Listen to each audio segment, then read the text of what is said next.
worst when someone checks your ID at the door and they go, "Oh, 19, you're good." I'm just Ugh. like like I used to, like back when I was in high school. I mean, back when I was in college, uh, Yeah, yeah, yeah, yeah. and like the doorman had to do like simple math to figure out if you were actually 21. So like, wait, when were you born? I was like 1992. Like, oh yeah, you're Yeah. good. It's like Yeah. you like had to memorize your fake ID. Right. Like my name is Joseph like Wellington. I live on 544 like Mulberry Branch Road. Yeah. Like, I didn't listen to it. I to don't think this anybody day. did. Yeah, I mean, dude, it's and it was funny. It's like I go and I try to like scout out like places in UGA Yeah. for like gigs and stuff. Mhm. And I went down there like 10 o'clock on Sunday and just was like, it's like the first weekend, so I was like, all right. So like if I could see like what bands or like fraternities and stuff, Yeah. bro, there's this one fraternity that was just it had the grimiest group of Neanderthals Ugh. just playing their hearts out like Yeah. and it was it was that classic setup, just a raw drum set, Yep. like one grody PA speaker, and like everyone is running amps, and they're just and Yeah. I was like, I'm I'm proud. There's something beautiful about I that. was like, I've been there. I've done There's that. there's I don't How are the know. levels, by the way? I changed them a little bit. Good for the most part. All right. I don't know if it's like a recording no, it's not a recording label. I don't actually know exactly what it is. I know they've got a magazine, but there's an ad like a hardcore punk rock music scene in Athens, and there's a magazine called Hardtack. Yeah, I showed you you that showed me it. magazine. It's There's like warehouse parties. yeah, and warehouse stuff. parties, backyards, I guess frats, I'm assuming. Probably. But dude, those look like so much fun, but also like you No money. well, not even money and like I it's just I don't know if I feel like I'm just too old to do that, like to go to those shows and stuff. There I want to really bad.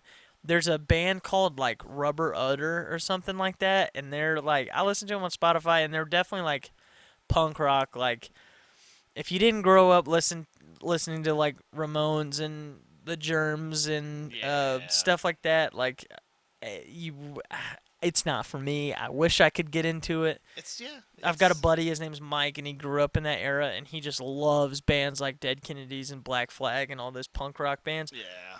I try to like it so much because that's what has like spawned all these musical genres that I'm into, like grunge music's got a punk's Yeah. got a huge influence on that, and I wanna like it, but I just can't turn on Holiday in Cambodia and be like, I like this a lot. I'm just like, dude, I can't do it. I mean, and I feel like it's because music nowadays, and I heard a hot take about Nirvana. If Nirvana was around today, they'd be gatekept so hard because they're like, it's so catchy, it's so like poppy, like they're just trying to be grungy, and it's just like, you mean it's well produced, it's well written, Yeah.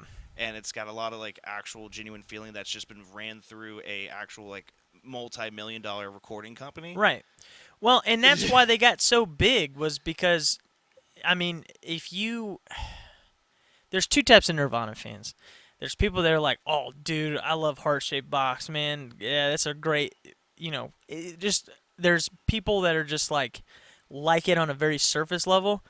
And then there are other Nirvana fans that are like, Bleach is their best album. Like, It's so everyone, dude, if you haven't heard Incesticide, you're not even a true Nirvana fan, which is so much worse. Like, because let me tell you, Yeah. there's like two good songs on Bleach. I'm sorry.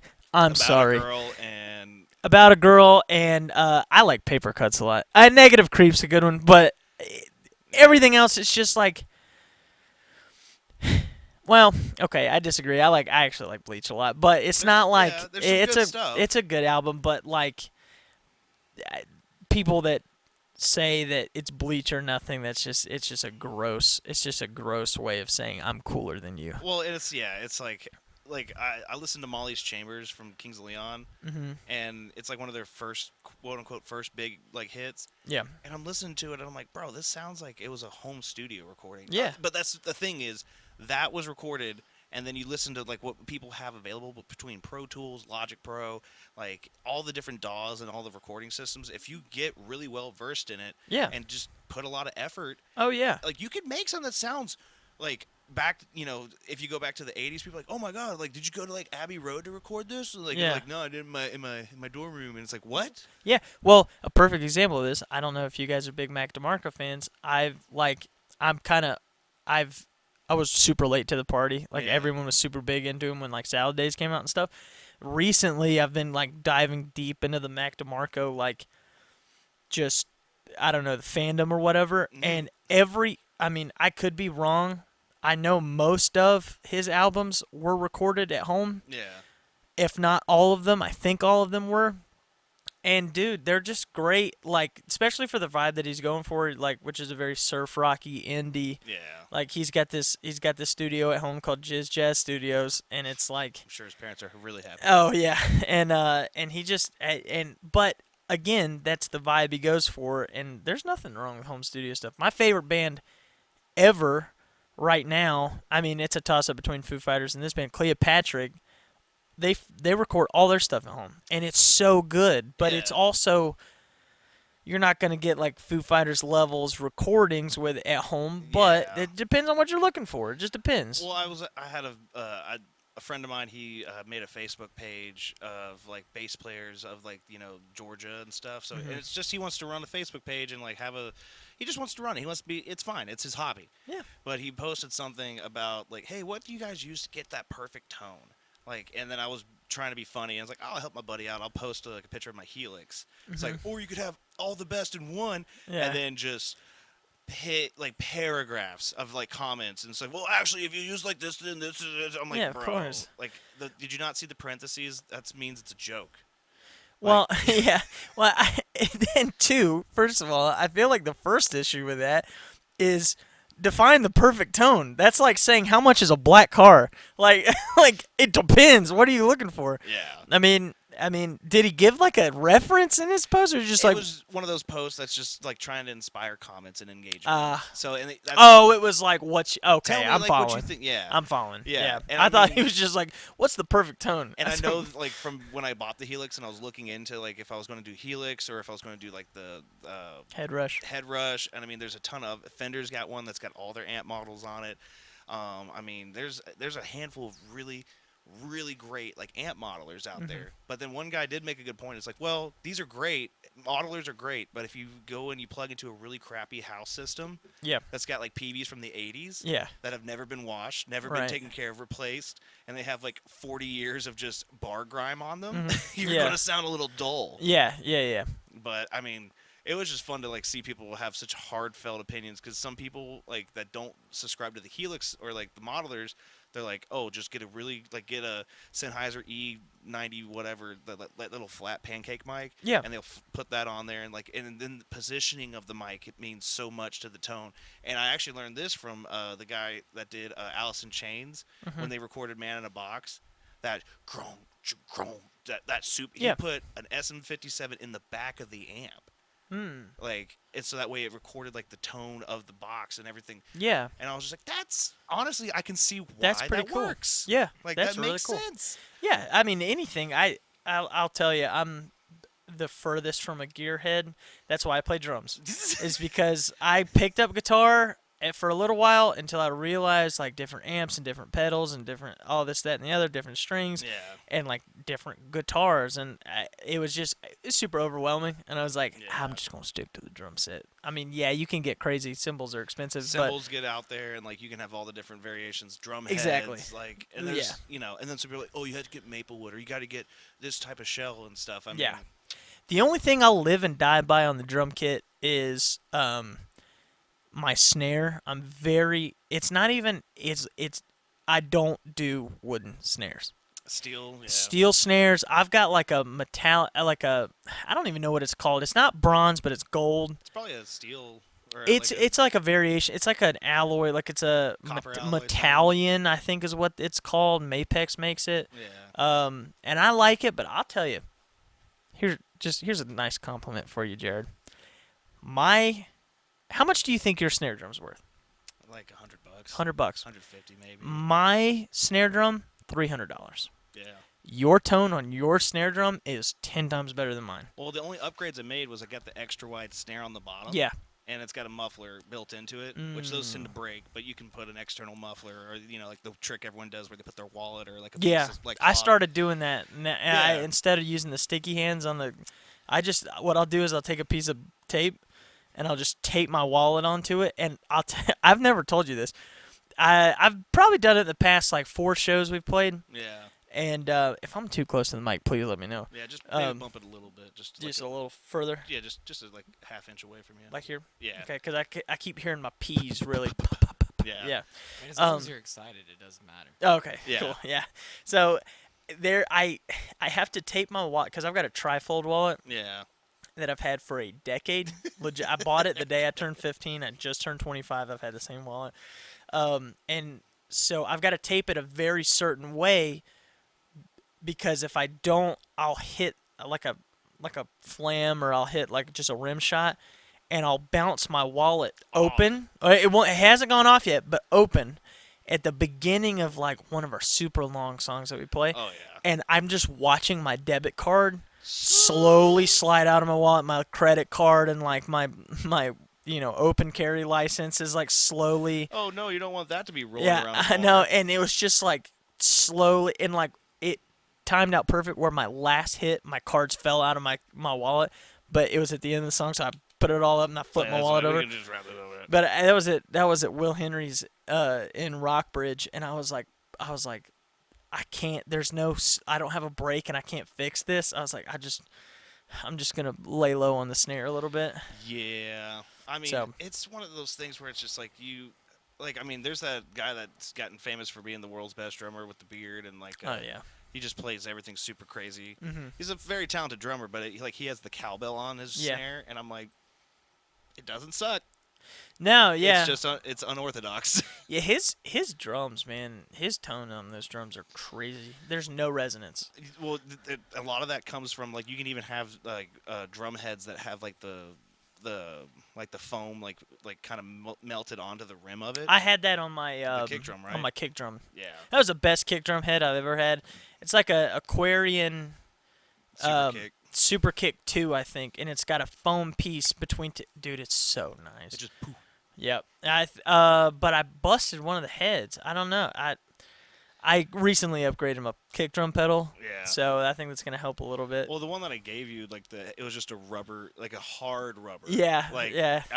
like on mine, I always have that. Like I had a double bass pedal for a while, and I had a Kevlar patch, Oh yeah. and so I've had that on there. Mhm. It's just like, yeah, this thing's bulletproof. So Yeah. it's like, Yeah. Exactly. yeah. And if you get a felt mallet and everything, it's gonna be fine. But Kevlar is ridiculous. Yeah. I work with Kevlar a lot at work, but it's flexible. it's It's flexible. really flexible, which is strange. Yeah.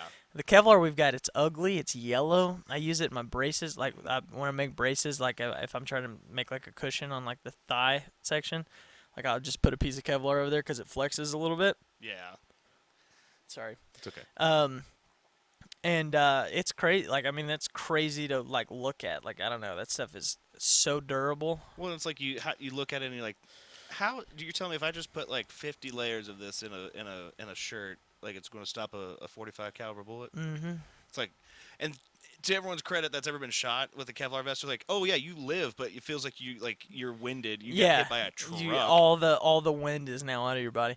I have wanted for the longest time to make carbon fiber drumsticks just to see, because I bet they would be super durable. They'd be Yeah. super light, but I don't know how to do it without them being hollow, Yeah. which is not a bad thing. I Well- bet it'd just be real quiet.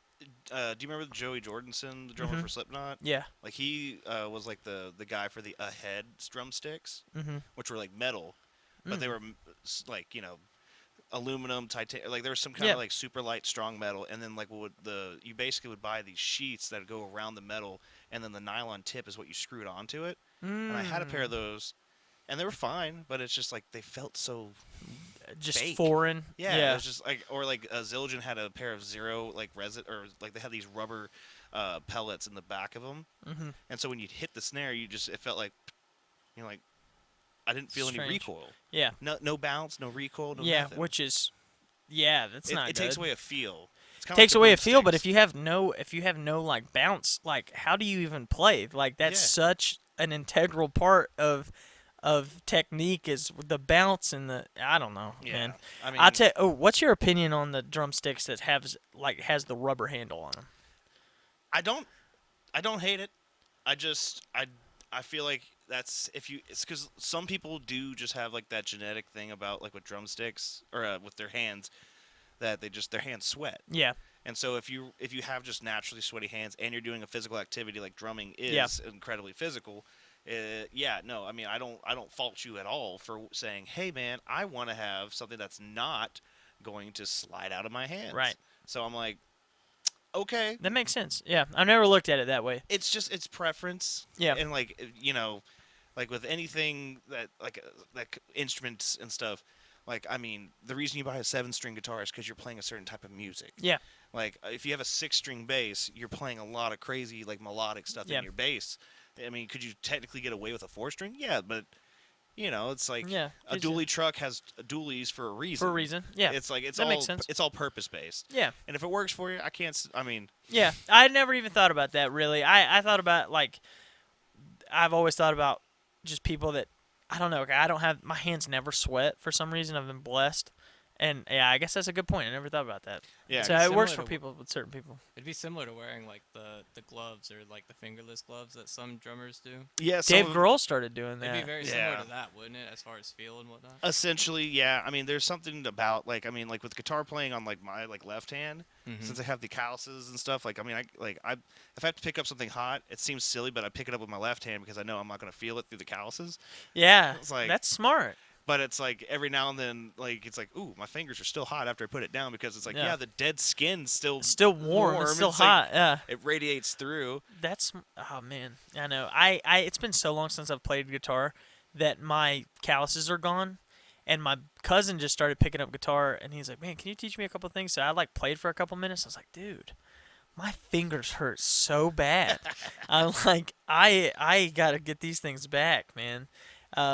But I still have my drumming calluses like Well, bad. yeah, I mean, dude, I was playing drums just because I was like, I need to just like I love playing drums, and I feel Mhm. like it helps round out like just musical rhythmic stuff. Yeah, And it's always a good thing. I played for like I just put a playlist on of drumless tracks. Yeah. And after like 45 minutes, I was like, oh, I'm getting like a little blister. On Yeah. something. I'm like, oh yeah, I forgot. Like there's, Yeah, that'll what right here. yeah, right on the like the Yep. fingers and stuff. Yeah, I get mine like I used to have mine like right there, like right before my fingers start. I don't know what that's called, but yeah, that's where I'd always get my blisters is right there. Now I don't have. I got 'em way worse on my left hand now that I'm really. It's my snare hand, I guess. It makes no sense. You'd think it'd be more on your right hand, yeah. Well, I guess if you're like if it's on whatever hand, if it's your snare, it's pretty consistently hitting one drum versus like swinging it around more on your right hand or your left. I've got a. I was about to say philosophical. It's not philosophical at all. You just got an opinion. Okay, how many shows do you think we've played together? And, Probably 100, 110, 120, maybe. let's see. I would probably average our shows. It's like we've been in a band for 4 years. There's 52 weeks in a year, so that's 208 weeks. Is that right? Is that mathing? It's like I'd roughly say 2 shows a month on a very conservative level. yeah. So There's been like 5-week stretches where we've had shows, and then there's been a couple Once- weeks where we didn't. once or where- twice yeah, a month, once. yeah. What do you think? Three shows a month is conservative. I'd probably say conservatively saving, we're probably somewhere in like close to like 200 to 300 shows. 200 to 300 shows. Yeah. Okay. So we play for, including. That's not how math works. I know. I was like, He just bullshitted that number. I don't know who's got a calculator. I've got a calculator on my phone. To 100 to 150 shows. yeah. That's what I'm thinking. Yeah. It's probably on let's say so we've been in a band for 4 years, 4 times 12. That's 48 months. Do it times 26. 52 weeks if you're doing about 2 a month, so 26. 26. So 26 times 4, so it's about 100. 104 shows. Yeah. 104 shows. So we've played in like almost all of our shows are 4 hours long, but we probably take about 30, 30, 45, yeah. 30 to 45 depends on the show Yeah. and breaks. 3 15 So minute let's breaks. let's yeah. let's say let's say a conservative 3 hours. So 3 hours times 104, that's 300. That's 312. Mm-hmm. 312 hours of shows plus all of our practices. How many, just with us playing, how many times do you think I've hit my hi-hat? Tens of thousands of times. I'd say hundreds of thousands of times. I mean, how many times we've run In through, in like, Everlong, there's like Mr. Brightside, Everlong. I need to count one day, just like how many times I hit the hi-hat in Everlong. Yeah. I don't know. I always think about that. I'm like, I wonder how many times this arm has hit that hi-hat. I mean, I saw a funny take where it's like, man, would it be kind of cool when we die that like there's just a rolling screen of stats, like how many beers you drank, how many times you've done something. We've talked about this Yeah. before. And it's like if you think about how many shows have you played, how many like times have you like played like a drum fill, like Yeah. I mean, it's crazy how it adds up. But I mean, it's like those are rookie numbers. We got Oh yeah, I know. numbers up, buddy. I know. But some people are getting like having babies and getting engaged and stuff. Yeah, yeah, yeah. That's a good segue. Dude, okay, so like we can talk about it. Yeah, of course. Yeah, we can talk about it. You done secured the bag. I secured the bag. I got engaged this weekend. It was beautiful. My fiance, which is I'm still getting used to saying that. It's French though. My fiance is Oh. way prettier than I am.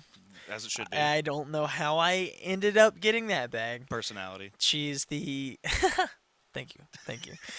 She's the greatest thing ever. And we're just like best friends. So, and I was like, and I've had a rough go at it. Like, I've seen. that's how this band got started. True. And so I had a rough go at it, and I never really cared all too much for, whatever. But as soon as I met her, I was like, she's just the greatest. Take her looks away, and she's still like the greatest. It does, and it helps. Like, I mean, it doesn't help. I would still marry her if she looked like me, but like with just I don't know. She's beautiful. She's the greatest thing that's ever happened. Put the shovel away. Put the shovel I down. know. I know. Yeah, no, I mean, dude, we're all super happy for you. I appreciate it. But what was funny is when we played that gig with Jaden at the campground, where his family was like, "Hey, we'll throw you guys some money. We got food." The KOA show. Yeah, they're like, "Hey, dude, like basically a free camp weekend." Mm-hmm. And then unfortunately, like you had to leave because you had duties. You You had work duties and stuff. Yeah. Like, but I just remember it's like Jaden was talking. He's like, "Yeah, I think Ethan said something. He's like, you had a date picked out, and he's like for some reason, and like Jaden had a few beers. And Yeah, so yeah. It was after the show. We were just hanging out. Yeah, just y'all two. This is Yeah. after I left. Yeah. Well, Mm-hmm. and the Paige was like, "I'm pregnant. I'm going to sleep." It's like okay. Yeah. Like the boys hanging out. Yeah, All right. it's just the dudes. Yeah. And for some reason he was like, I thought Ethan I think he said he was going to propose in April, and I was like, oh cool, that's great. And then all of a sudden it popped up. I was like, wait. Yeah.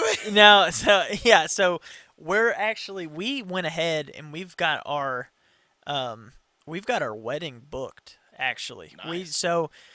We're kind of in a position now where we're just like, okay, our life gets tremendously better if we just go ahead and get married, and then we put our finances together and then start kind of tackling life together and just go ahead, get it knocked out. Not like we're not rushing anything, but it's financially smarter because our wedding is extremely small. Yeah. Like it's really an elopement, and it's just immediate family. Wait. You don't want to spend tens of thousands of dollars to have a bunch of strangers and long distance family members show up for the first time in 15 years to say, hey, congrats? You know what?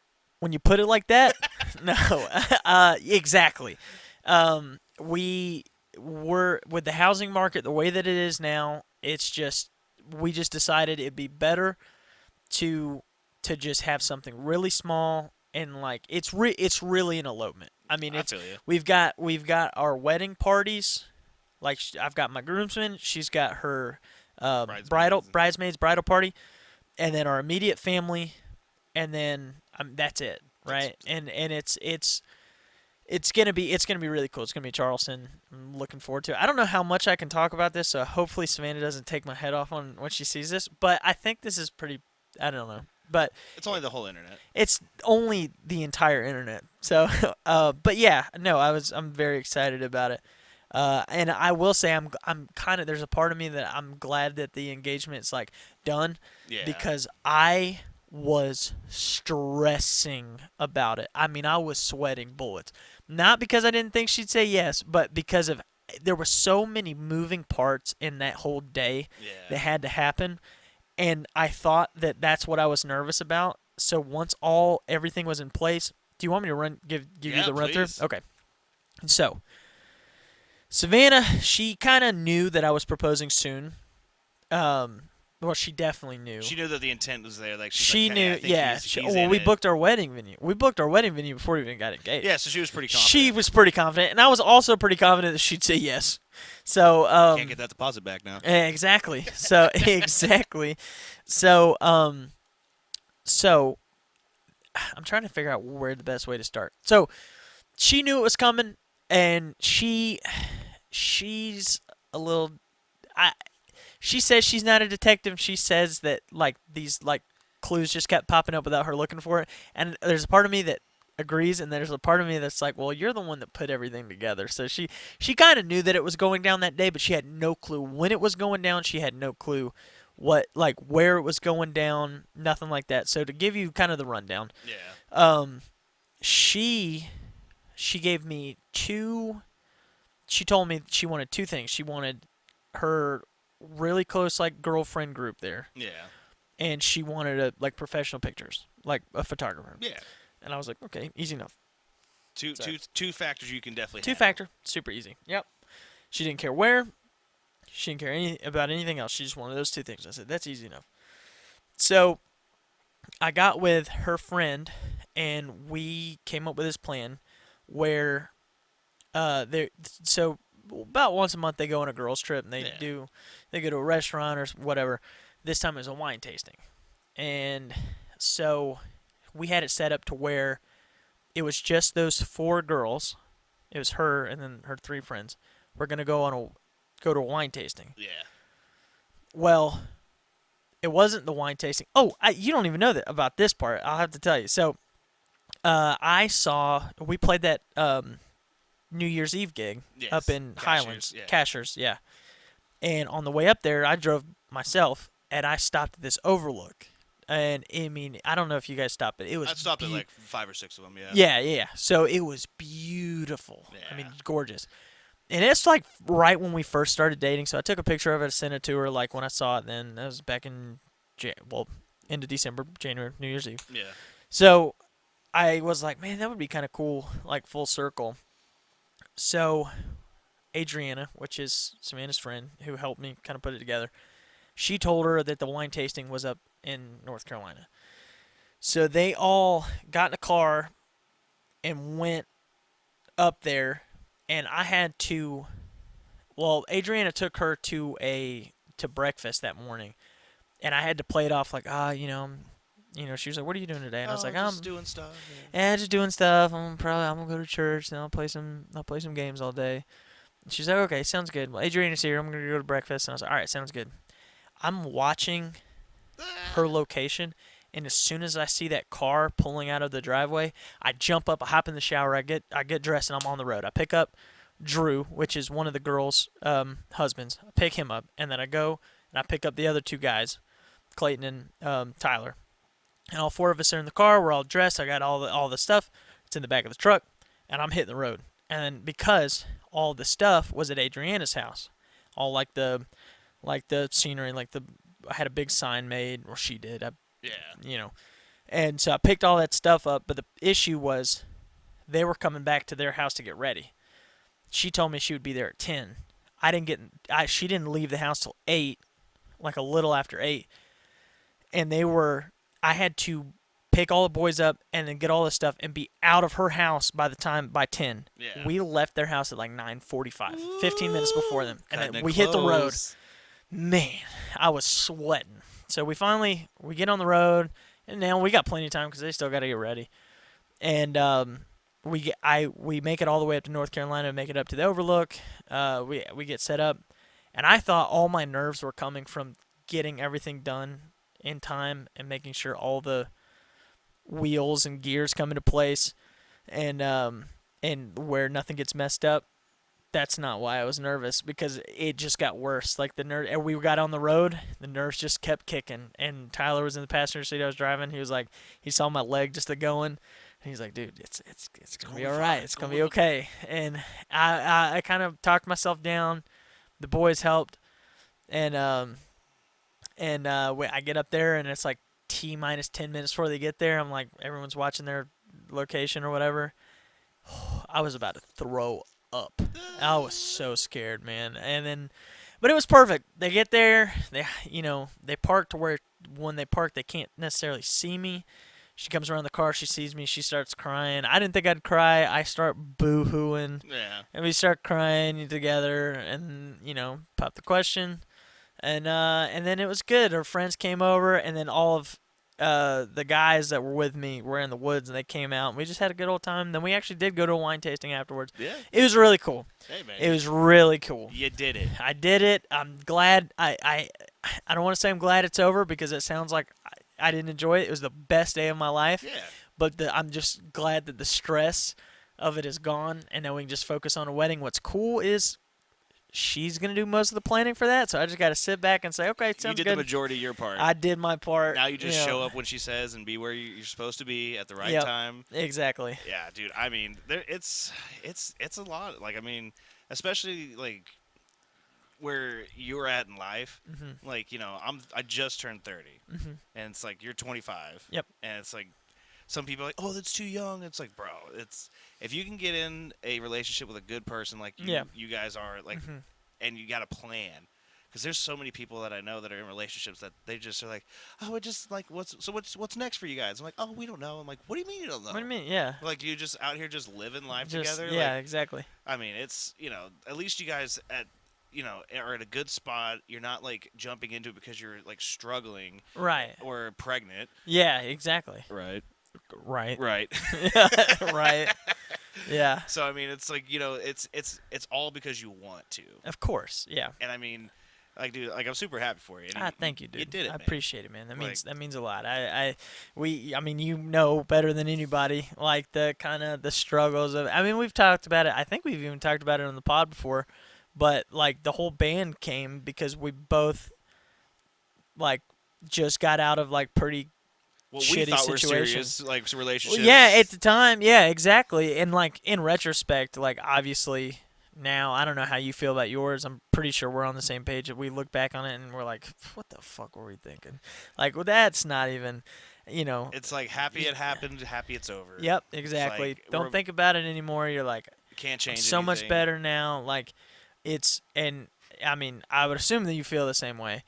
And it's just, and I don't know, everything happens for a reason. Like, if that didn't happen to me, and if that didn't happen to you, we wouldn't even probably be friends. Oh, dude, no. Because I barely really knew you And all you're that just much. like, hey, man, are you still thinking about putting a band together? And I'm sitting there just like, let's fucking go. Yeah, Like- well, it That took a month. episode was lost, by the way, so no one Oh, knows what y'all are talking okay. Oh, that was the one where all the mics were like catching everybody, and it sounded like we were in an echo chamber. Well, I it think. was the night shift episode. Yeah. So that Oh, episode, it never saw the light of day. Nope, because all the cameras' audio was recording and not Yeah. the actual mics, and then we could Yeah. never get y'all schedules. To Yeah, back align, together. Yeah. So Oh, so well, do you want to tell that story? Well, yeah. So long story short is basically you and me both were in relationships. We got the boot, and then we're like, just kind of wandering in the ether of the universe, and just Super sad. super just like, hey, Sad man, you know what we boys. should do with this? We should put a band together. And I was like, I literally don't feel like my life is complete unless I'm playing music. Yeah. And so perfect timing. We both started, and then it just snowballed to where you're like, yeah, I know this guy that says like he's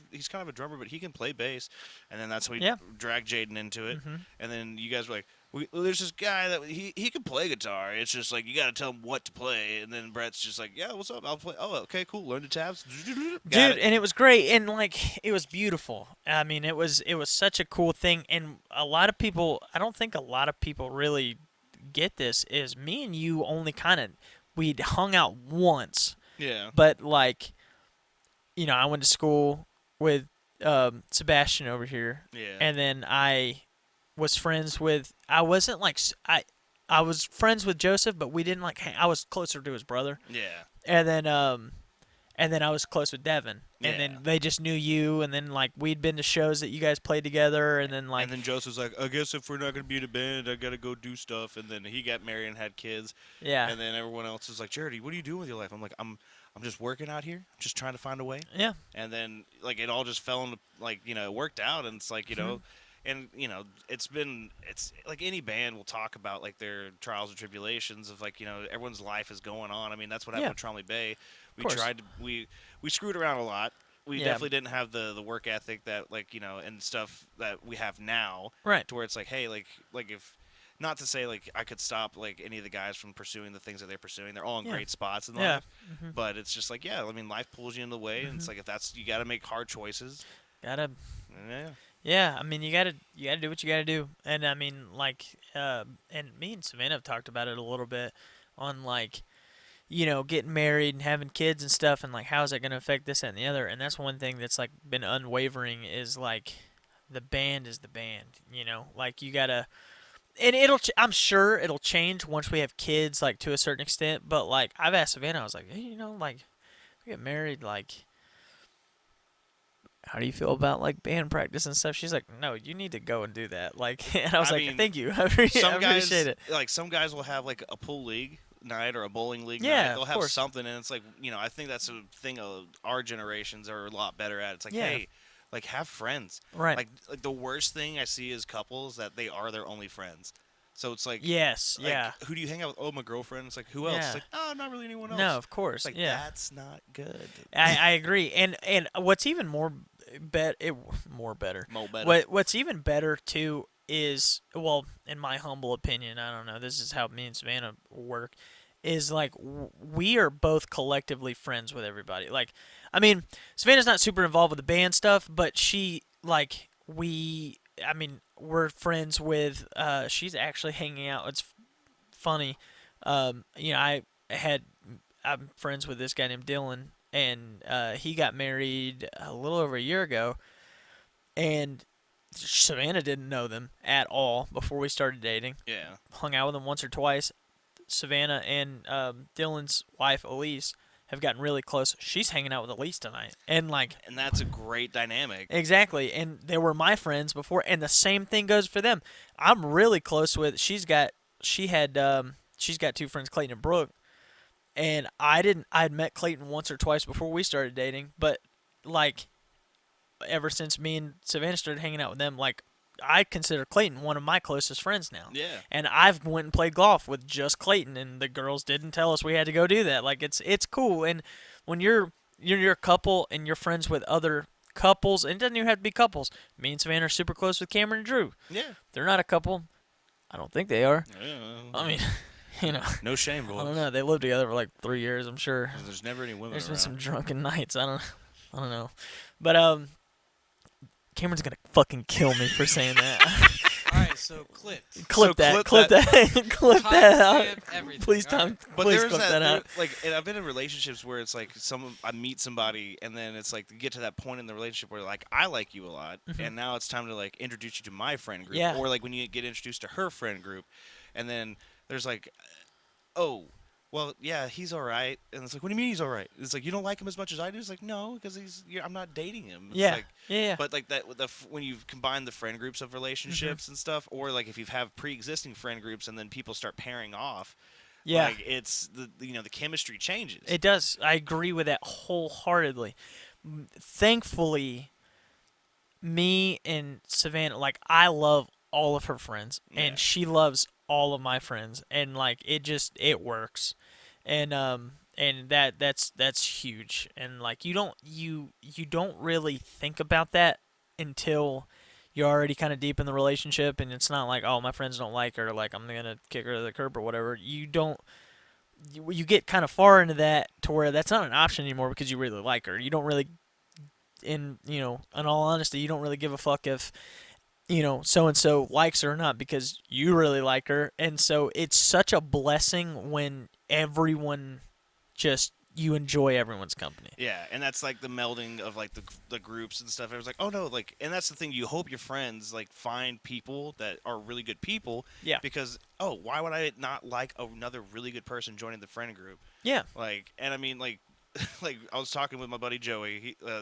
We did the rugby podcast. And he was in Trauma Bay. No, listen to that episode. Yeah, lot. I'm a supporter. I'm a supporter of Strange Herd. Hey, Okay, baby. I try to catch as many episodes as I can. We try to put them out as much. It's just it's like trying to do a bunch of things at once. Yeah. But it's just funny because I was hanging out with them, and Joey was talking about his fantasy football stuff. Yeah. And there was like this huge debacle because I'm not blaming anybody. Somebody messed up their scheduling, and like the guys were all going to get together to do the draft in person. Mm-hmm. Like one guy was coming in from Ohio, another guy was coming in from Tennessee. Oh wow! And So this is a huge thing. Yeah, it was like, and it's something that's been ongoing in that friend Yeah. group circle with Joey. And then Joey totally, I'm not blaming Joey, but things got moved around once or twice. The Yeah. date changed a couple times. I'm trying to cover for Joey. Yeah. Like things happened, and then it turned out Joey had to actually go and meet his wife's family in Canada.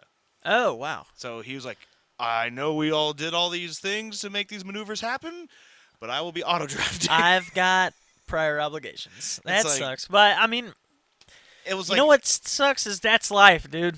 That's how it is. well, and obviously he's going to catch hell from the boys. Like, yeah, I mean, sometimes With- you just gotta and knowing, take it. and knowing that group of guys, I was like, they gave him the appropriate amount. It's Yeah. like, hey man, you don't know how to use a calendar app? Like, it's Yeah. like, it's like, Oh, I've had my fair share Yeah, of lashing. Trust me. But what was really cool is that things like that happen, and kind of using that as a segue into like how football is such a crucial part of both of our lives, Yeah. dude. Oh, okay. So we're getting into it Now now. let's get okay. into All it. right. That was a. You can tell he's done this a time or two. That was a good segue right there. Well, okay. it's like we could talk about relationships all the time. Yeah. But there's 100 girl podcasts that talk Oh, about God, relationships that and- are completely wrong. And- Yeah. Over here at the Strange Herd podcast, know. we are the only ones you should listen to ever. You got a single 30-year-old and an engaged 25-year-old. Exactly. Everyone in our band, besides me, has had fulfilling and like full relationships. Exactly. Everyone that's been in my prior bands are married and like. So yeah, maybe I'm the problem. Bitch. Sorry. All right, we're far enough in. At least it's fine. It's fine. Oh, am I not supposed to cut it? It don't matter. I mean, just don't do it in the first minute. Other than that, you're free. We're good. Yeah. All right, cool. You just have to do the the watermarks or the whatever it's the what's it called? Timestamp? Watermarks. No, there's the watershed. Like there's like a term that says after a certain time you can just like let it all like flow through. I think it's called watershed, but they have it on TVs where it's like late night shows. Oh, They okay. don't bleep stuff or like Yeah. Oh. yeah. So just make Seabass just put some beeps in there. Yeah. Like make him work harder. Yeah. Yeah, well, But I don't know. I thought that was kind of funny. It Also, you could say the B word on television.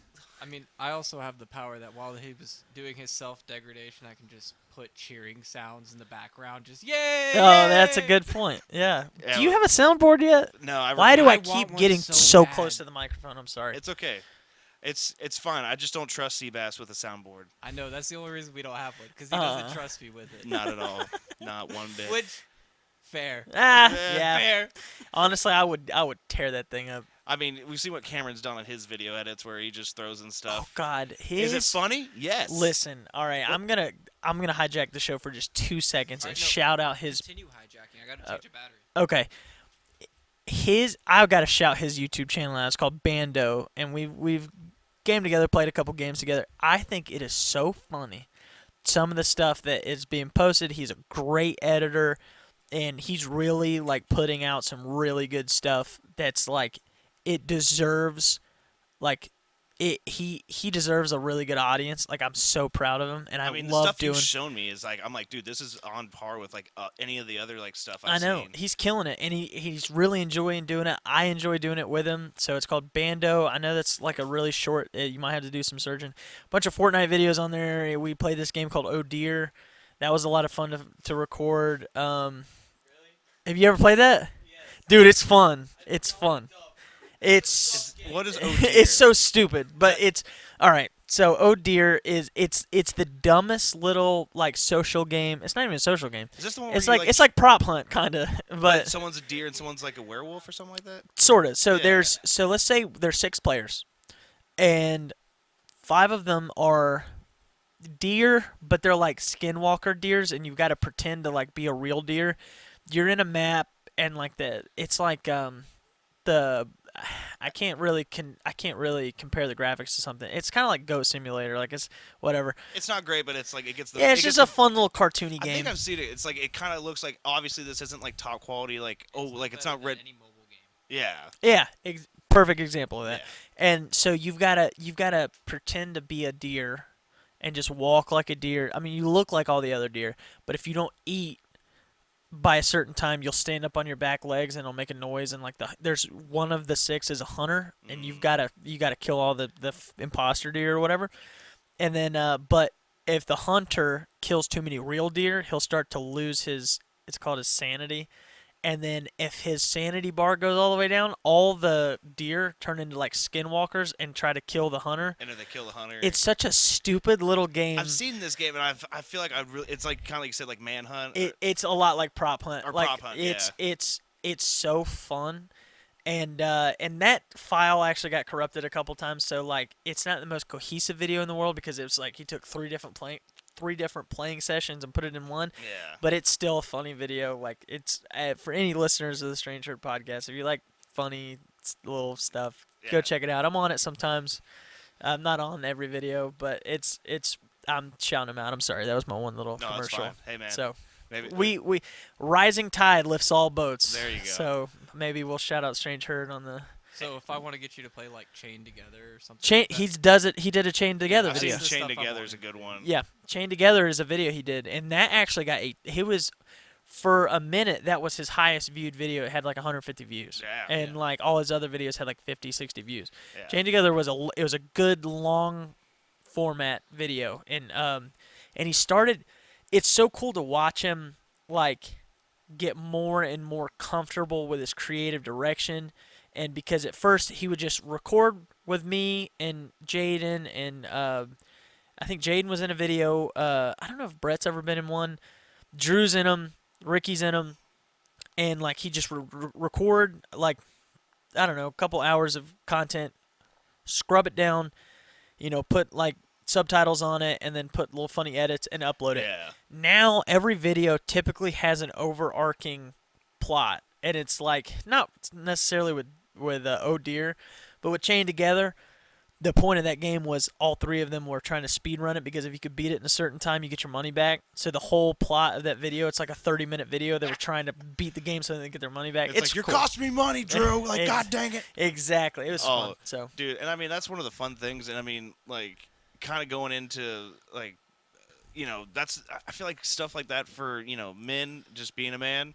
It's like the guys need boy time just as much as the girls need girl time. yeah, And it's like talking with Joey's wife, like she and other girls and stuff that I've known that I know they don't have brothers. Yeah. So when they bring when their husbands and like my friends bring their wives around and they see us kind of start acting like like the boys, they're like, "What is wrong with you?" It's like, what? It's not funny. It's like, why is you just assaulted him? And it's Yeah. like we're all laughing. You don't It's like- understand, It's yeah. like you just don't get it. yeah. It's like, There. Savannah's used to it now, but like, there's two people, three. I kind of do it with Brett sometimes too, but with Jaden and Clayton, yeah. I just have I'm the most heterosexual male, but with them two, no. I'd kiss them.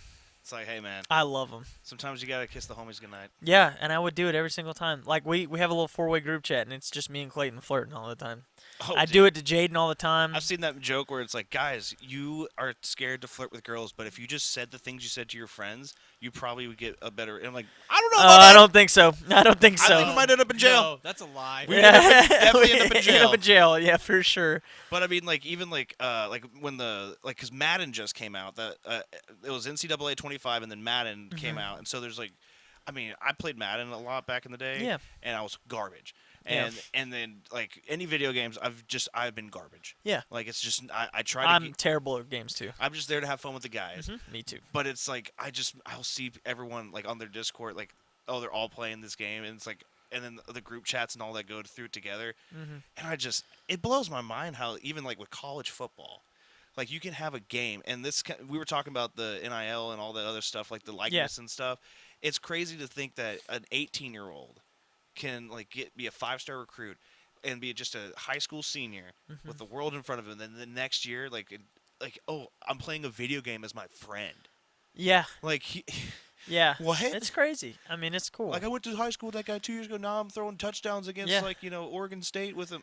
Yeah, yeah, exactly. Well, I'm sure, like, with us growing, well, I grew up kind of outside of Athens, but, like, I knew, a couple people that went, I know they never played at Georgia, but, like, you just kind of know of people that go and they play, really good high school ball. They get drafted to, like, D1 schools, Yeah. and not often around here, but I mean, I met several, like, when I would go downtown Athens, I've met several football players, and, like, you're like, wait a second, I watched you on ESPN on Saturday. Like, that's pretty crazy. Stetson Bennett hit on my girlfriend, or fiance. Stetson Bennett hit on my fiance a couple years ago. Bro, I Tried to mean, buy her a drink and generals, and she turned him down because she didn't know who he was, because she didn't really watch football that much. And all of her friends, this is way before me, and all of her friends at the time were like, "What are you doing?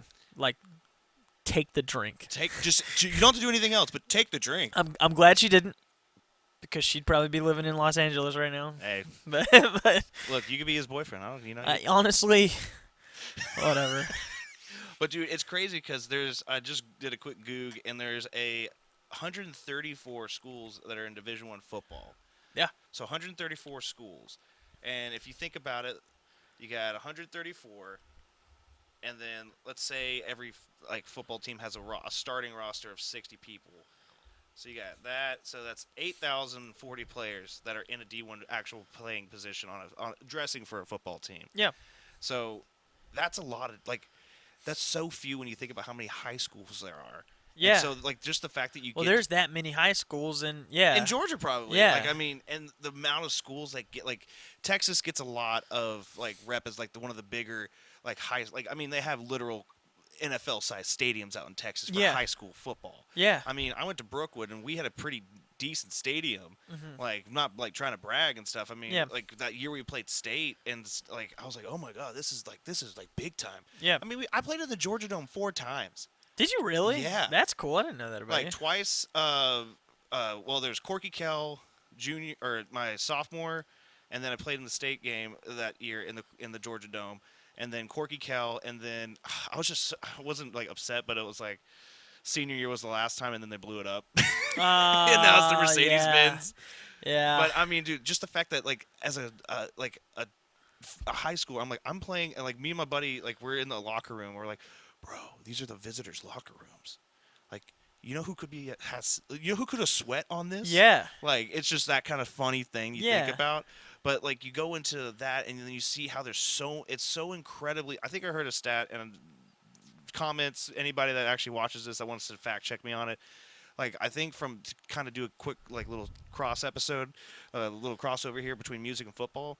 I think they said on payroll, there's fewer paid songwriters for studios on a record deal or anything like that. There's fewer people getting paid by record companies to write songs than there are NFL players. I would believe that. And it's yeah. it's weird. I mean, that it makes sense when you it say makes it out sense. loud. Yeah. But then you think about 32 football teams, 60 players on the team, and just the amount of money that goes into it. And then now Was that all record deals or all record companies? It's a pretty loose stat. I did not do my due diligence after watching the 30-second video. But it makes sense. I mean, I thought it was closer to 80 to 90 players per team as well. I think that might be scout team and practice squad. I'm thinking more of there's usually about starting players. starting Okay. or just travel players. Okay, Yeah. I thought it was around 90. Because you usually got a first, second string, and so that's 24 people on each side, 30, and then the backups for that, and then auxiliary players and Yeah. special teams. So it's around 50, 60 players. But it's just crazy to think how it consolidates from high school to college, and there's even now with the portal and all the NIL and all that stuff. Now college football, which is funny because did you ever see the movie Leatherheads? Mm-hmm. It was George Clooney. I want to say John Krasinski, Jim. Yeah, Jim Like, Halpert. I want to say it was those two guys. They did a movie about how college football was it was not professional football was a joke. You're gonna go play professional after college? Ha ha ha! It was because that no one cared. And then Yeah. it's now morphed from the Leatherhead days back in the 20s and 30s or back in there to Yeah. where now the NFL is what other private organization has almost every high school dumping hundreds of thousands, not millions of dollars into a program to help give them employees. Yeah, I mean yeah. You make Baseball, a point. maybe. Baseball tried, but their Yeah. recruiting program's more focused in the college leagues than it is in the high school. Well, Yeah. Meanwhile, NFL's It's really literally more put a focused in the lot- Dominican Republic and Cuba. No, That was a joke. I didn't want it over my head, but It's he just wants to dig at baseball any chance he gets. I'm not any Are you a chance. baseball fan? More than football typically. Fair enough. Yeah, I mean, and it makes sense. You played a lot more baseball than like football and stuff, so it's like It's the meathead versus technique. Because all baseball There's players some will meat- just tell say that me- we have to practice technique. Meanwhile, you guys are just like, we have to. You gonna lift tell me weights. Big Poppy isn't a meathead? He's a giant human being. Played for the Detroit Tigers. Yeah, some of us still work out and whatnot. I'm not saying that baseball players don't work out, but we have to focus on technique more than muscle. Technique. I didn't play either, so But like my point is, it's just as crazy to think about how in college it's now kind of reverting back to how it used to be, where it's like now that the players have the ability to make money off their image and likeness, like these. I mean, like God, I can only imagine how much money like a place like UGA pulls in. yeah. Just and then it's like now they're not like it's not illegal to give some of that money as an offering to players to recruit them. Right. Because I mean, like my personal stance is like I'm 50-50. Like I think there's like half of it's good, half of it's bad. I mean, if you Yep. give an 18-year-old like basically the keys to a college town Yeah. with hundreds of thousands of dollars, basically in 4 years he's going to be a multimillionaire Yeah. without the right like team and like the right like community around him. That could just that makes some people implode. Yeah. Like, just Well, and I see my issue with NIL is it's kind of destroying college football in a way that it's kind of irreversible. Well, I mean, it's not irreversible if they just got rid of it. I'm not saying get rid of it. There just needs to be some kind of way to. You're paying for players at this point, right? Yeah. So Michigan is obviously going to offer this. Let's just say a 3-star recruit out of, I don't know, Ohio. Ohio, some kind of whatever, and they're gonna offer him so much money in NIL deals, and meanwhile Kennesaw State is like, you want to do a commercial for, this pizza place down the joint? You want to do want to be the spokesperson for the Cummings Beaver like Yeah, Beaver Cummings, Beaver like Toyota, Toyota. yeah, and so it's you're gonna see the same 20 schools in the top 25 every year. Yeah. You're going to see your Michigans. You're going to see your Ohio States. You're going to see your Georgias, thankfully. But, I mean, you're going to see the same schools. It's got all this big money. Yeah. And, obviously, there's when you're recruiting, there's obviously, like, limitations of what you can't just outright say, I'm going to give you this money if you sign with us. But, like, you're going to get so much more money in deals and stuff when you sign with these big schools. And I don't know if there are limits, by the way. you don't – oh, really? The only reason the NFL has limits, to my understanding, is because the NFL has a union of players, which is why there is Yeah. limits. The college league, there is no union, so therefore there is no limits on what you can offer these players to come to your schools. Well, To my the only- understanding, I could be entirely wrong on that, but to my understanding, the union is what sets the limits on the players in the NFL. Well, the only thing that I'm pulling from on that is Jim Harbaugh getting suspended because Yeah. he bought that player like a burger or cheeseburger, something. Yeah. And then I think that goes against like some very fine print of what you can and can't do. And I think it's necessarily I don't know. I'm not really the guy to talk about. Well, like, I did a quick Google. As of May of 2024, the National Collegiate, the NCAA, has agreed to a settlement that they could allow schools to pay college athletes directly for the first time.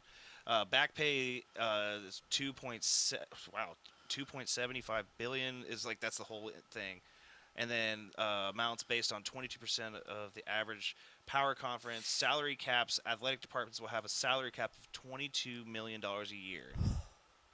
How can they enforce that, though? Well, they never. I mean, this is just them trying to bring what's been going on under the table into the light. Well, Yeah. that's where I'm like, the union is what kind of actually brings that together to where everyone's kind of agreeing. This is what These are the regulations rules. we're gonna go by. What rules we're gonna go by. Right. So if and then there's no rule union, breakers. yeah, of course. Yeah, there's gonna be Yeah. people that break the because that's where the cheeseburger incident. y'all have talked about it a couple times. I Yeah. don't really know it, but the NIL thing would just, I mean, that essentially stomps in the face of that. That's Yeah, I literally agree. paying the players Yeah. to Yeah. come. So that would have no bearing anymore. So I'm Yeah. gonna come. I'm not sure what the regulations really can be on that unless every college would have to agree on it. But Yeah. And how there's bigger again and you smaller agree on it, ones. but how do you even enforce that? Yeah. I Like mean, how be do a you third you party. are you just gonna Yeah. but how are you gonna watch, like, are you gonna have a hold on these people's bank accounts and seeing how much money gets? I mean, obviously Yeah. you got to report taxes, get taxes and stuff, but at the same time, like, how do you do that? Well, There's no yeah. good ethical way of, like, it just. And I'm not saying I'm against NIL. I think these players that have busted their tail I think they should get a kickback. I think they should be able to do a commercial. I think they should get paid to be in a video game. I think it's fantastic. But and I'm saying this as someone that's not a college athlete, so and never was, so maybe my opinion doesn't really hold a lot of weight, but there's just I see this becoming a real issue Yeah. of just these colleges paying out the ass for these players where it's completely crushing the smaller schools' chances to be like you're not going to see a Tulane be in a title contention because they don't have the money that Georgia does or Tennessee does or Michigan or Ohio State or Alabama. You're not going to see I don't know, who's the last what was that? I can't remember that team that like upset Alabama like Michigan. 15 years ago. Oh, Something. Texas A&M when they had Johnny No, Manziel. no, it wasn't that. It was like Louisiana Monroe or something. Oh yeah, Yeah. the Raging Cajuns. You're never gonna see that again. Yeah, I mean, no. very unlikely. Yeah. Impossible, no, but unlikely, yes. But Yeah, like, 'cause- I did a quick look at Georgia in 2022's fiscal year. They made over $203 million. Like, so it's like you generate that money, and then you got coaches, salary cap, all this stuff. Yeah. And then you got that salary cap that I googled, quick Google. So if I'm wrong, it changed, whatever. But like, if you only have 22 million to play with, and you got like, I looked at UGA's roster, like they had listed on their roster currently, 99 players. So it's like special teams, backups, other like position specialty players and stuff. Do they all dress out? Practice squad, people that are just freshmen, red shirts. So you have 99 players, and you got 22 million capped to like distribute between those players and try to pool different ways. Like, I mean, you're basically just a miniature NFL. Right. And, Yes. I mean, Well, but real quick, is there a college draft? Might be dumb, but like, if there's no college draft, how does this work? The with draft- buying the players, because all of a sudden, that's part of what keeps the NFL in its balance is that the draft is set to where if you place lower in the league, you're gonna get higher in the draft, Yeah, so there's- you can have a there is potential that. to come back. No, there's So is if there there one? is no, There's if there's not- no draft in the in the college in the collegiate system, yeah. then how would you regulate that? Because like Ethan brought up, if you just have the money, you're always first draft, first pick every time. Yeah. There would be no regulation to keep Well, I'm some of those assuming. bottom teams in contention more often. Exactly. Well, yeah, I mean, it's like with those bottom tier teams or the smaller schools and stuff. If let's say they have a college program that does somehow generate $11 million, like that's just a small, and they get like they have their scholarships and stuff, and then the athletic program like through the scholarships, endowments, because that's the other thing too. You got to remember schools have endowments. You know, I get emails from my GGC, like, hey, you want to donate to the alumni fund? I'm like, no. Of course not. You've got No! enough of my money Like already. I took the long course. Like I took Yeah. so long to get through college, and I kept giving y'all money. Y'all never flunked me out. You just kept taking my money. Yeah. And it's like eventually I got it done.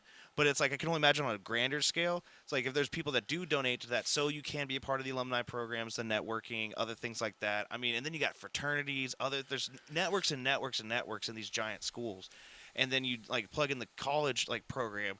So to answer your question, there's not necessarily a draft. There's high school football, and recruitment is basically their draft without it being like a formalized process. Yeah, but what high school student's gonna accept a lower offer? Like, Yeah. I that's mean- where whoever has the most money just gets the best players. So that's Yeah. a huge concern. And I will However, say, yeah. to take the money aspect away, but there's going to be a lot of college athletes that are like, they're not going to be super driven to be like, I'm probably not the best.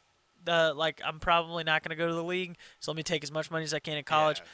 Be a Completely- hometown hero. completely forgot where I was going with that. Well, There was I mean, now start. Oh, I remember. okay, Say Kennesaw State, and I'm pulling this from my NCAA Dynasty, no, Road to Glory, but so Georgia might offer me a QB3 position, but Kennesaw State's giving me a straight up starter position. yeah.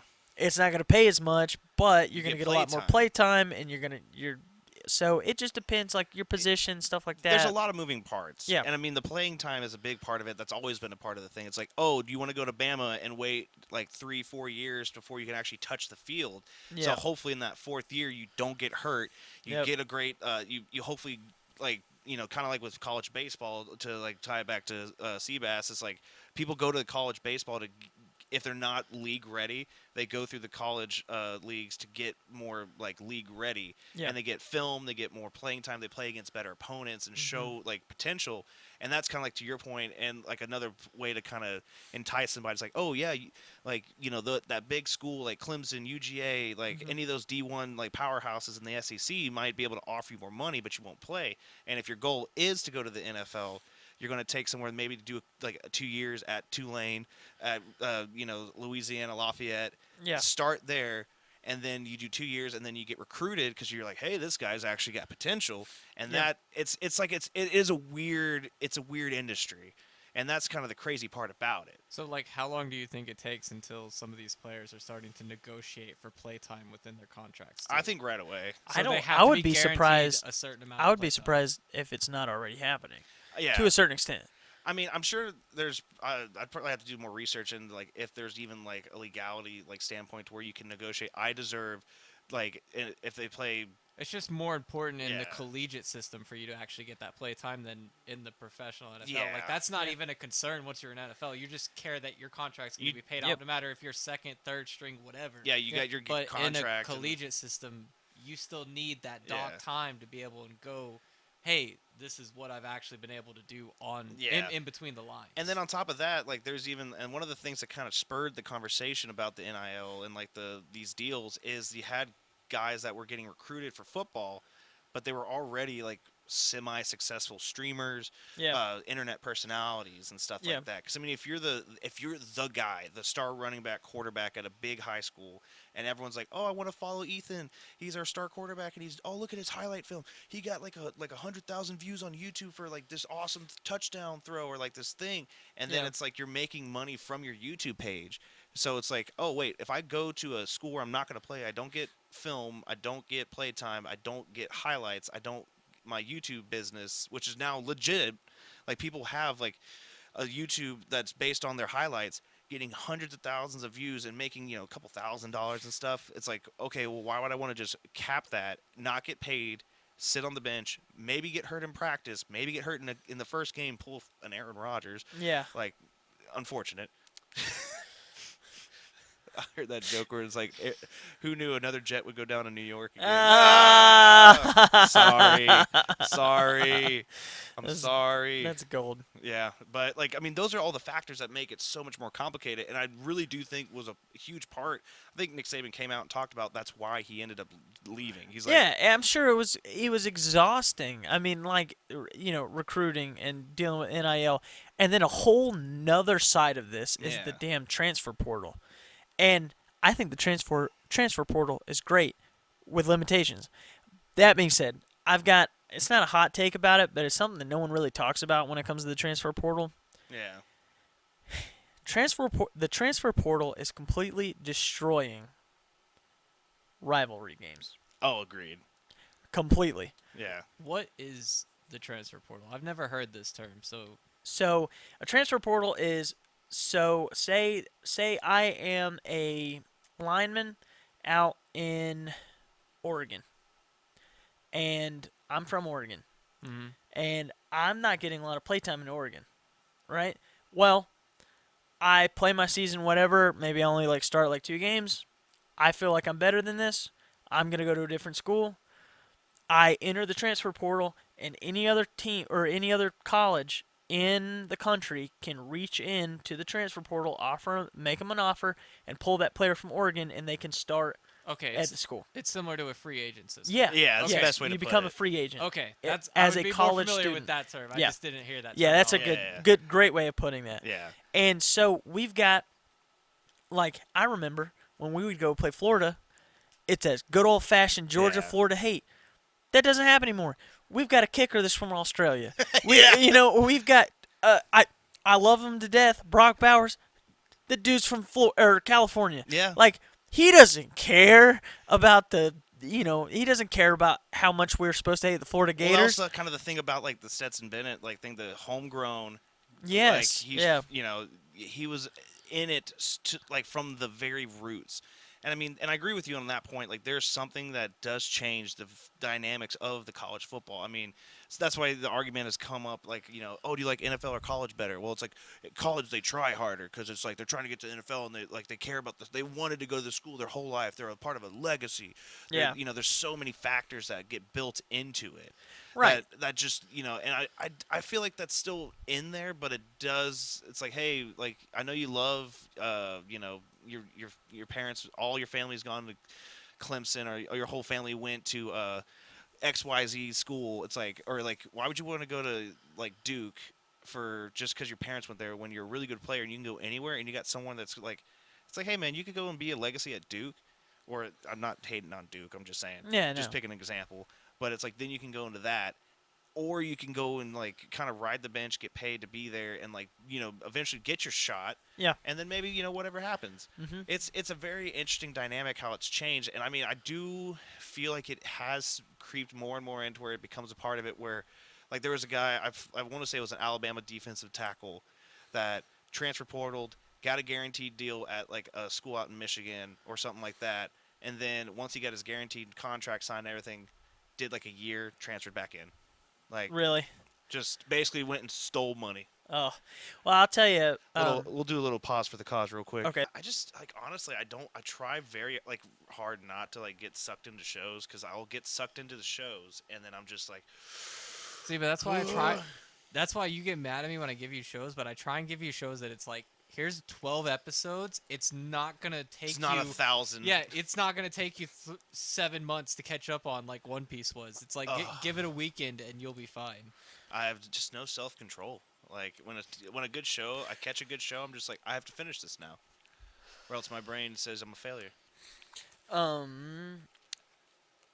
Hold on, let me take one of these before we start getting back into it. Yeah. You did the frog. I learned it from my sister's boyfriend. I watched him do it. I was like, that's kind of cool. It's like, well, I feel like if someone sees you do that, they're not gonna ask for your hey book. And I was like, yeah, have one. I only touched one. Dude, It's like a chameleon. I saw this dude. I was like, I was at a Nowhere bar, Yeah. and I was like trying to talk to him about how to get gigs and stuff. And they're like, oh yeah, go here's email this person, talk to them, like send them your info and all that stuff, and just kind of keep like showing up. Maybe come to one of the open mics and all that. And then I just saw this dude in the corner after I got done talking to the manager. His guy's like sitting there, he pops his in out, and some drunk, hey bud, can I grab? And he just like digs around. Ew. Yeah, but anyway. Gross. Now that we're back on, sorry, we had to take a little potty break. But Maybe he thought he was getting chew. Maybe, he didn't maybe know. he was like cross-eyed. So I you mean, ever had that Levi Garrett that just chew? no. My grandpa used to do that, and I had used Red Man. it smells so good. The I don't know. Red it Man? smells. I don't know if I've ever had Red Man. I've had Levi Garrett, and it smells fantastic. It smells sweet. And then you put it in, and it's It's- so just juicy and gross. And No, Dude, we I just can't did do that it. with Big League Chew as a kid. Yeah, dude. Yeah. You know how long it took me to realize Big League Chew was just like the kids' form of like actual dip? Yeah. Like I was like, Yeah. oh, it's just a great. You could put as much bubble gum in your mouth. And, Yep. and you're like, and it's like I look like the baseball players. And it's like, well, that's because they used to have a bunch of tobacco. Yeah.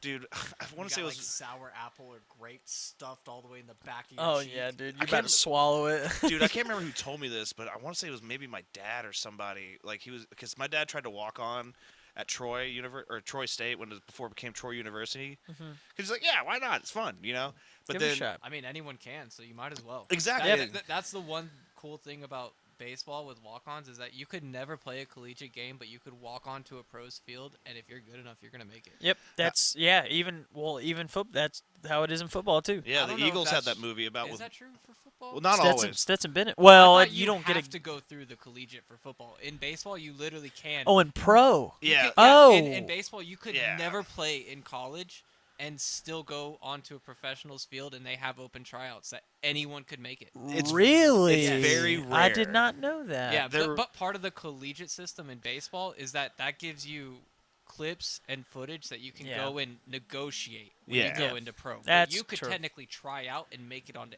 any pro team if you Yeah. pass. Yeah. Well, so now that we're back from our potty break, but yeah, there's just getting back into the college like thing. I don't know where exactly we left off, but we're Talking about rivalries. rivalries. Yeah. Yeah. So like going back into that and how like the NIH is kind of really like NIL. NIL. Sorry, I keep saying NIH. No. But it's like I mean, looking at the schedule this Name, year. image, and Yeah. name. I'm Yeah, trying to think of something funny. I can't. It's okay. Just don't force it. Name, Let's image, see. and hemorrhoid. So this year, like the rivalry game for Florida Georgia is November 2nd. Yes. And it's like, do we feel like it's going to be as good as like some of the great rivalry games from like the Mark Rick era? Nope. And it's like, and the reason behind that is because people are just there to get paid. Well, I'll tell you, as a Georgia fan, I don't hate it because we just smack the shit out of them every time, and I'm Yeah. cool. I'm happy with it. You know what? That's cool. It's like the Oklahoma Texas games, like the Ohio State. No, Ohio State Michigan still legitimately hate each other. Legitimately, like that that's, is I hate Ohio State, and I really don't care too much for Michigan. I would pull for Michigan over Ohio State any day of the week. I really didn't think that. I always kind of thought Ohio State was cool until we played them, and they just bitched for a solid. They still bitch about it to this day. we didn't get this. I hate Ohio State. All right. You want to talk about football? Let's I'll talk about football. Okay. So here's my hierarchy of Break it down. teams that I can't stand. Okay. Okay. Number one, Alabama. Alabama Crimson Tide. Hate them. Hawk to it. No Hate for them. you. Exactly. It's just if you're a Georgia fan, you've got your heart broken by it. The Crimson Tide too many times, and Yes. there's so many, especially in Georgia. I don't know how it is across the country, but there's so many bandwagon Crimson Tide fans Yeah. that just like them because they're good. They had that 5 or 6 years where they were just like the team. Here, You- push the mic just a little bit further away from you.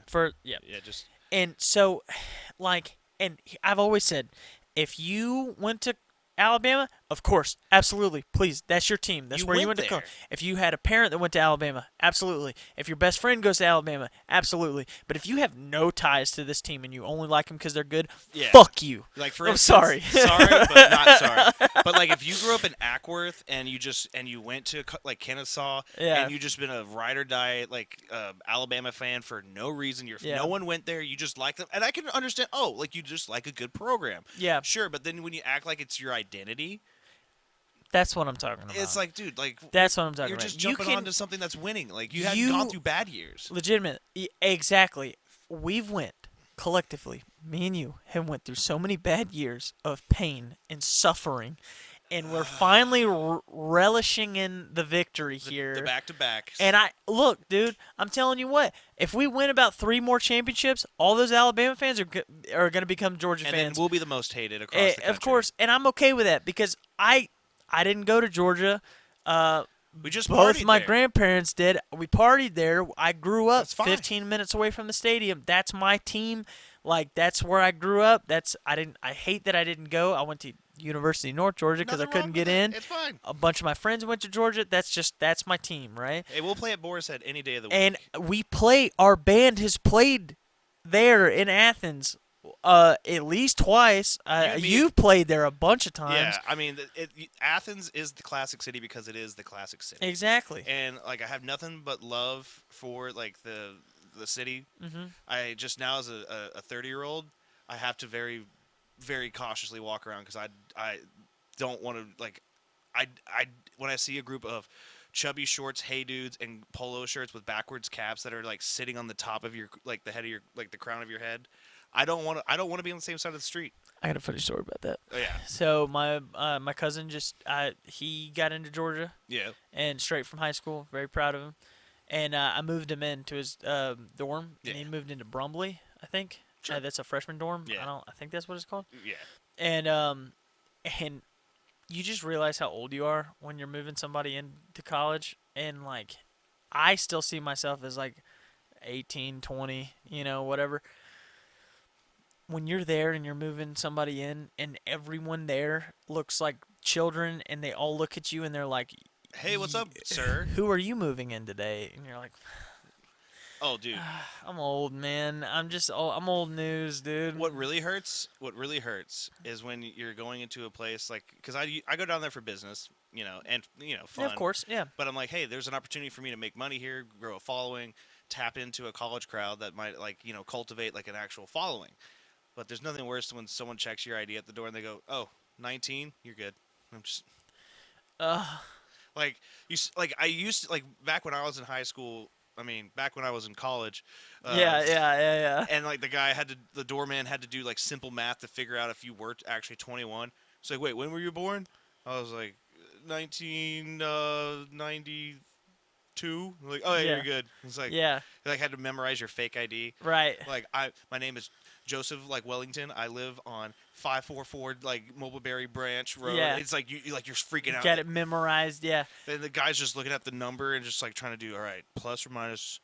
Yeah, he's good. It's Yeah. now they just see 19 like you're good, bro. Yeah, Like, do you want some exactly. aspirin before? Like Oh. I'm like, okay, I know. yes, Yeah, please. 'cause but I got a also headache. screw you, bro. I know. Look, dude. I'm like, I tell you, I didn't really go to down. I only went downtown like a handful of times. I like- only went down a handful of times for pleasure. Most of the time, it was for business. Yeah, like I I mean- was playing somewhere. I was being paid to be downtown.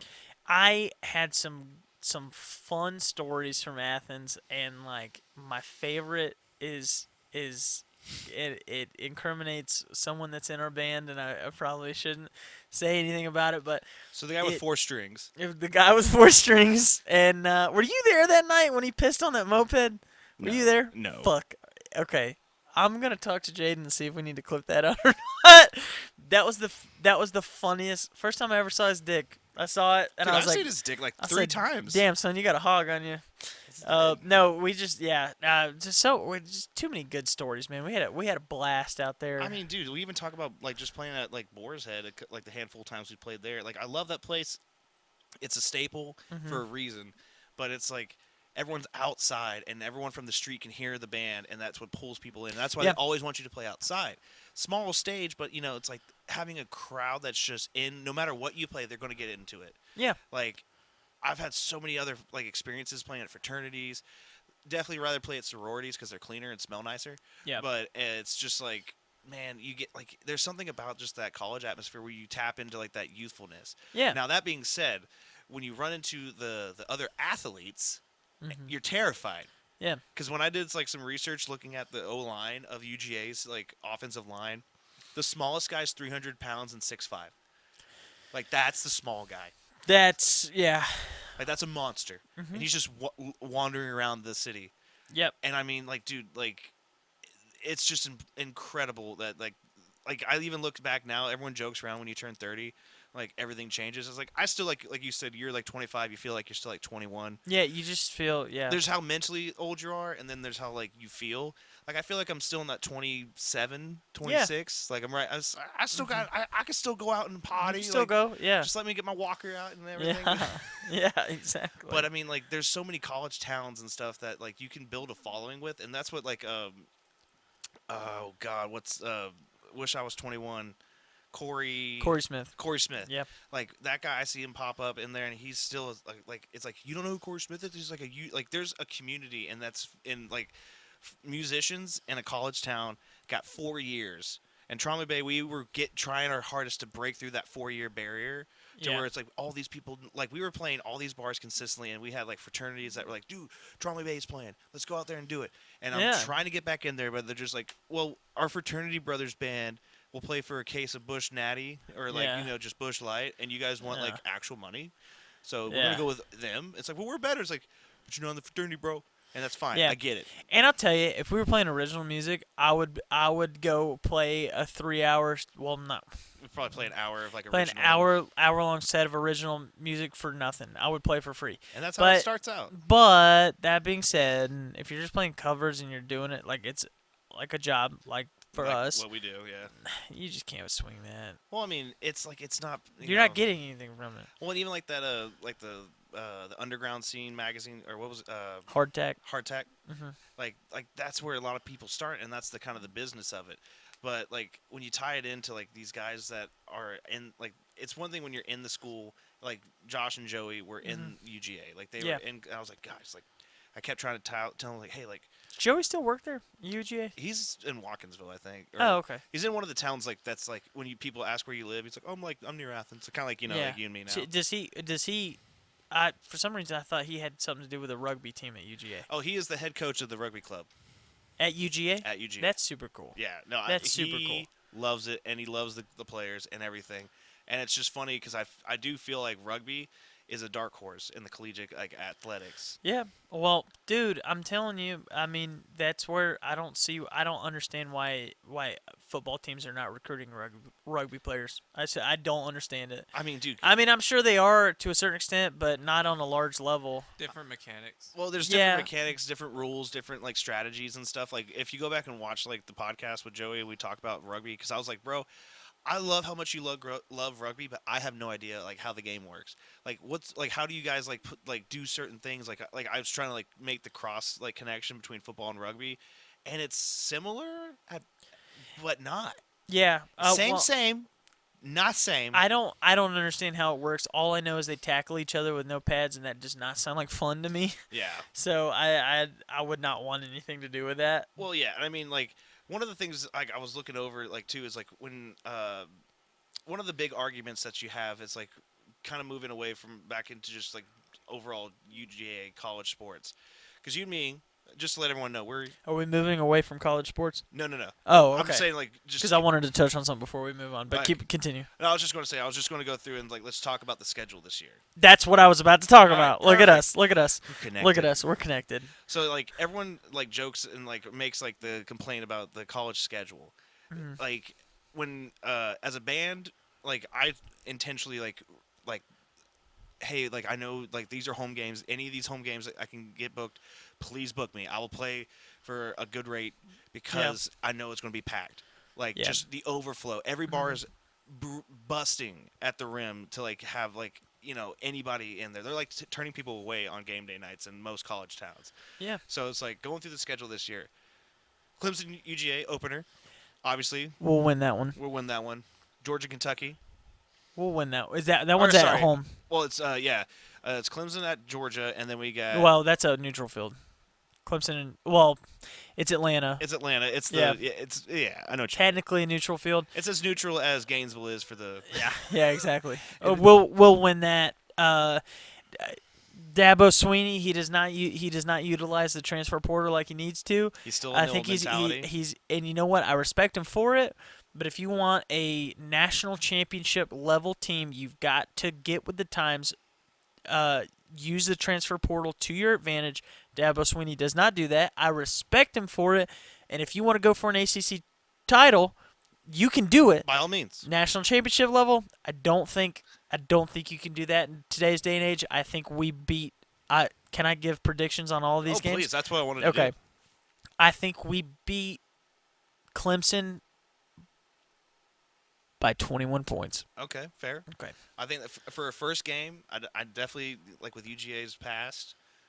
They're not gonna like have a shutdown. It's gonna be the defense is going to struggle like they usually do until the second half, and then Yep. they're really going to be a lockdown defense. I definitely think they're in somewhere in the 27 or 21 to like maybe 30 something like lead, but it's not going to be a shutout.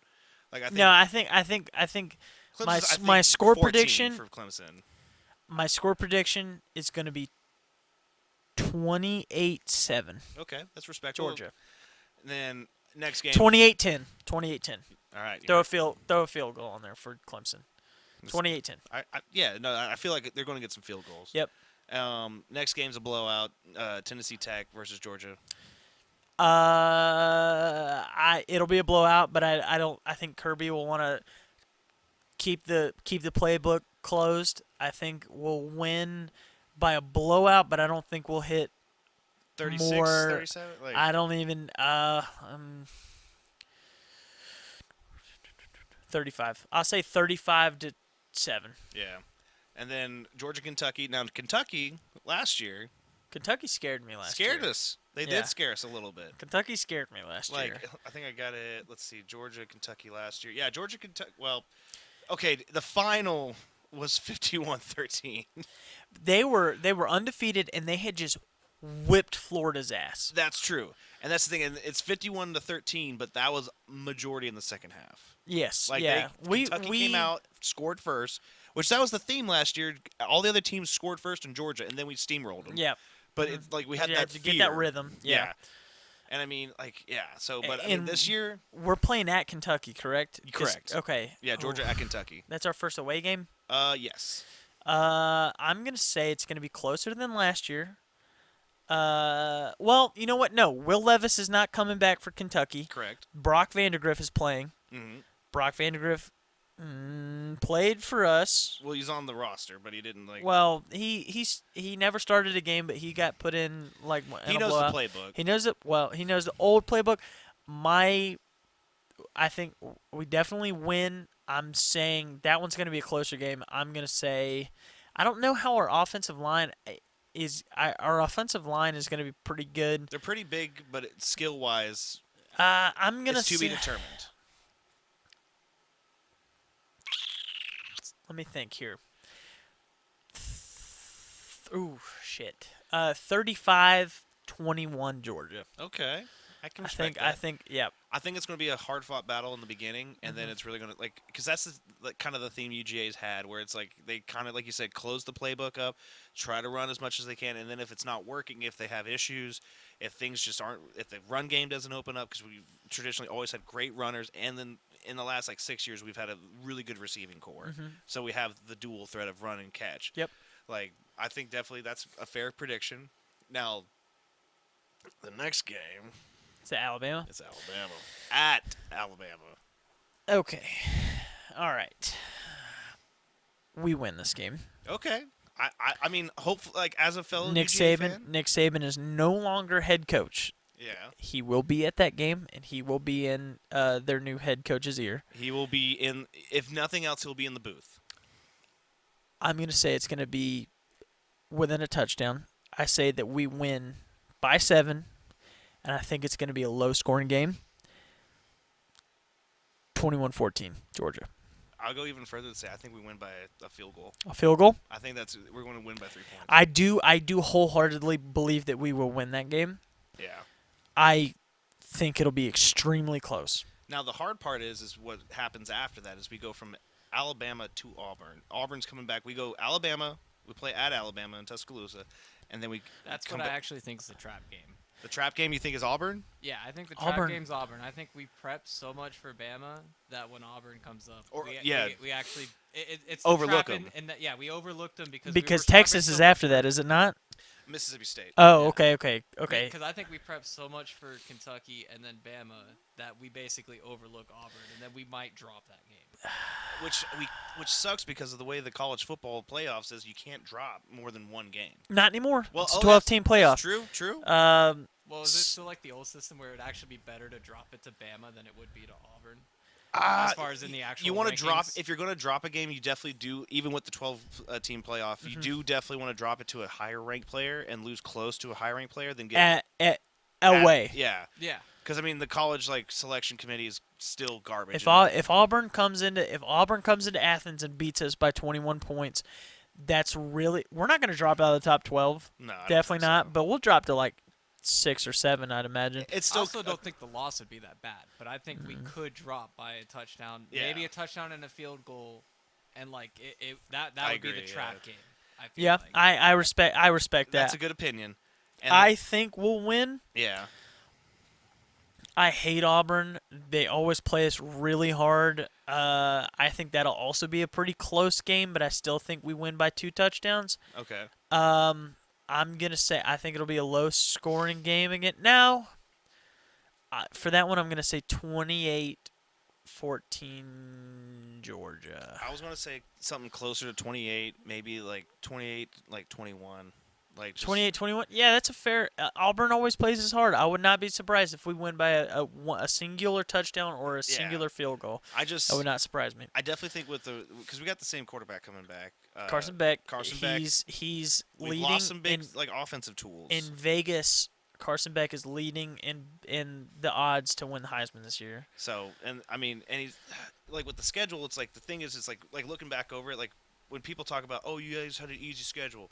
It's like all right, Clemson, and then Tennessee. We get it. That's the a warm up.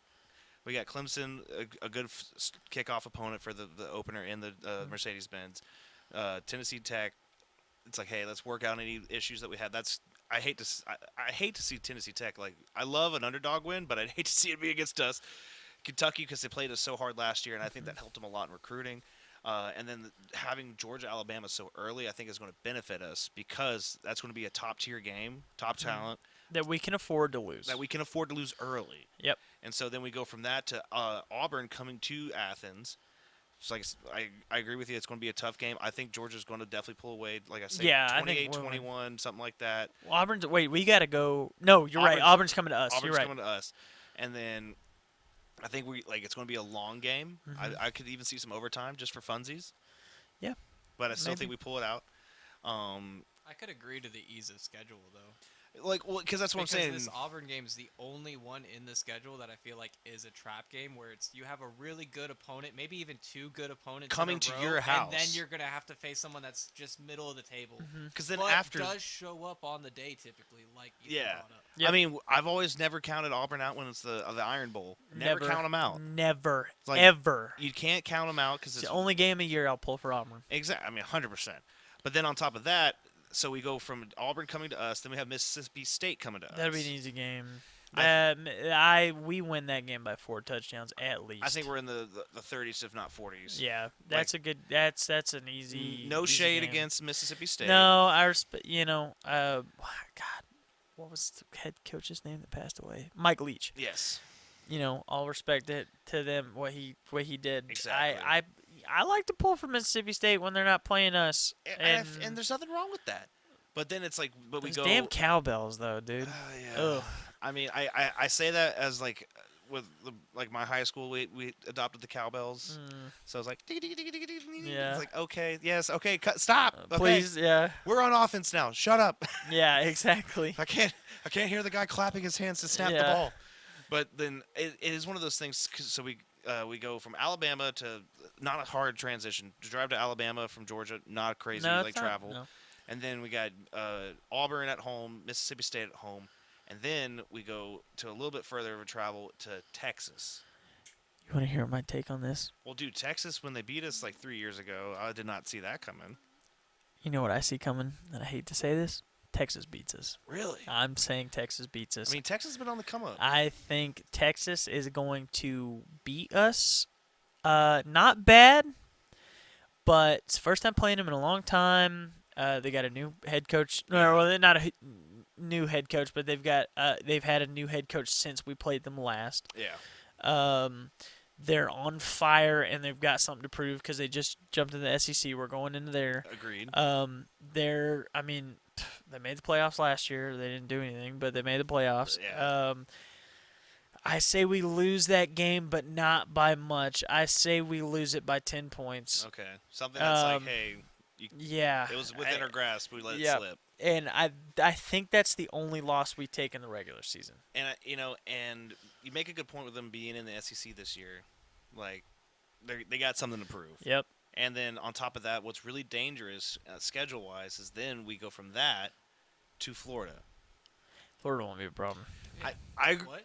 like yeah, no, they're- Yeah. no, no, they- I they know, haven't been a I know, problem. They're not gonna be a problem. I know, but I'm just saying. I think that's where if something like with a team that's motivated and also being worn down from Auburn, They had a 5-7 record last year. yeah. So you're right. They probably got a little fire under their ass. So are you thinking that Florida's the trap game instead of Auburn? No, I think Auburn's going to be the first trap game. I think I'm scared of what ends up happening in some unfortunate scenarios is where you have a really top tier of talent where you're traveling around. And you go from Alabama back to home for 2 games, and then you travel to Texas, and then if Texas comes and just absolutely like gives it all, even if we lose, if we have some injuries, because then we're more than halfway through the season, injuries are just a part of the game. Yep. What I'm worried about is when we come and play Florida, is that we might be a little worn down from those last 3 games, possibly injured. Maybe have some great recruits and other people that are in there as the back. I think we have depth when you look at Georgia's like roster. It's just once we get to this deep in the season, something's going to come up. Like So same thing with Brock Bowers last season. Yeah, like, yeah. Like he played injured a lot, and that's a part of the game. I just think with everything that we've gone through, with like having like pretty good competition for the most part so early, if we don't have injuries, that Texas game could be the breaking point for some players, and then leaves us vulnerable for Florida. So my prediction Even though they're unranked, I understand that. so my prediction for that is we lose against Texas. As much as I hate to say that, I think we lose to Texas, and then we go and play Florida, and then we just beat the shit out of them because we hopefully. come off of a loss, and we're like, no, this what I had to do just extra agreeing. Yeah, I think we take a loss at Texas, and then I think we just mop the floor with Florida, and I think we win by a large margin. Do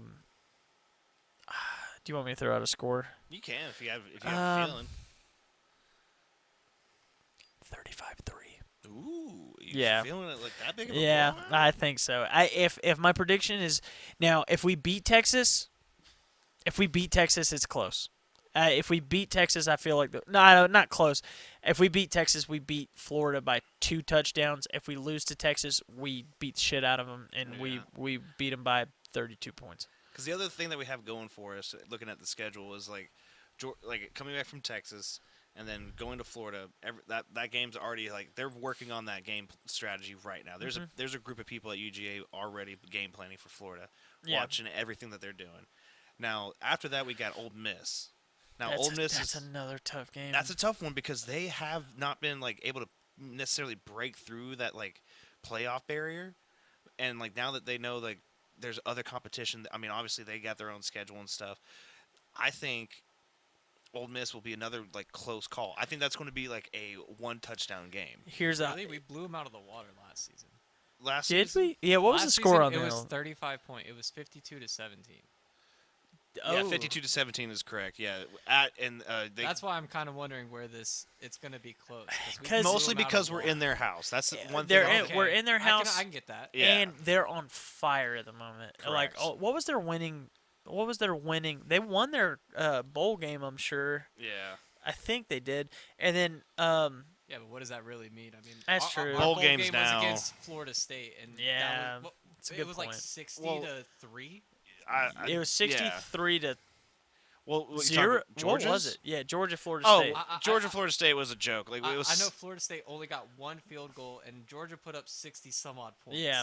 It was 60-3. 63-3 was Yeah. Georgia's Orange Bowl game. So I mean, like they were talking about, are they going to break the record? Yeah, like what's a bowl game really matter? Yeah, Well, you're right. especially in that season, like it's like, hey, like, I mean, I do feel for the Florida State fans last year when they went undefeated and were in the Orange Bowl and then got murked. Like, But honestly, now I feel bad for them not making the playoffs. You want to get upset about that score? Blame your own team. Blame the players that opted out of that game when they did not so have I'm going to to. the NFL. I'm going to Yeah, like, I'm, that's on you. Yeah. And guess what? If you want to discredit that score, buddy, we had our second string in there too, and just putting up scores on your guys. So like, yeah. I feel for you because I do have a buddy that's a Florida State fan. He grew up in Florida, Yeah. and like I told him when I texted him, I said, dude, like when they got snuffed out of the playoffs, I texted him. I said, dude, I feel for you guys. Like if anyone deserved to be in the playoff, it's not necessarily us. I would let Florida State take that over us. Undefeated season. Are you It's kidding like me? You have an undefeated season. Yeah. You won your championship game. Like the whole reason why they got kicked out was because their quarterback Jordan something, I can't remember his name. Yeah. He was hurt and he wasn't playing. Doesn't matter. They went into their championship game and won. So you've got a perfect score game or game, perfect season, Yeah. and you get snuffed out of the playoffs because your quarterback's hurt, even though you just won your conference championship. Sorry, dude. Rightfully mad, but Yeah. like, hey man, like that's the reason they expanded the playoffs now. Right, exactly. Alabama had a loss. Alabama had a loss. Texas had a loss. Washington was undefeated, and so was Michigan. Yeah. So, I mean, we had one loss, and like it should have been. It should have been Michigan at number 1, Yeah. Washington number 2, Florida State number 3, and did Texas win their state championship or their conference championship? Let me double check. I think they did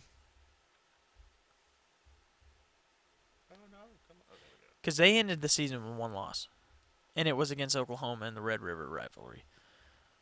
So it had to have been. They would have. Then they would have won. Yeah. And then Texas takes that fourth spot. Yeah. And then that I'm not even making an argument for Georgia being there. We lost our conference championship against an Alabama that already had one loss and they played like shit all season. Yeah. We did not deserve to be in. I'm not saying that. Yeah. But I think that's the thing that irks me about like being someone that's lived through when the bowl games used to matter.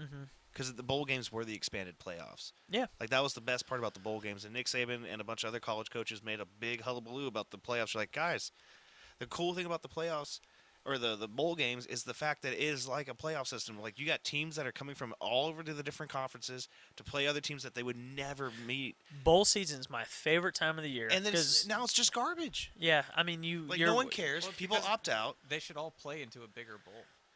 Well, and Yeah. that's the Orange Bowl, the See, but like the like, Rose Bowl. But that's where all these bowls should be in their separate divisions, and then you take the top 1 to 2 and send them all into an actual That's a cool thing. like I never pro- thought about like, that. Yeah. It's not pro because it's still in the collegiate system. Yeah. But a bowl that's going to include the top 2 teams of every single division. That's a out of cool the way 4 of looking at divisions, that. And then you do. And that's kind I of mean, what if you want the to go all premise the way was. in my idea, you would do a double elimination, so you can actually properly pick. The problem comes in when you start doing that, and even like with the argument about expanding the playoffs, is that like, well, you also got to remember these are college students, so they have academic obligations. Well, it's actually a physical sport too. Well, that too.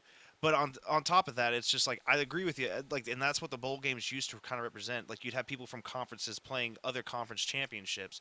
So it's like you look at, oh wow, like this conference got to play this other conference championship, and then that's how like the Pac-12 and the Big Ten, Yeah.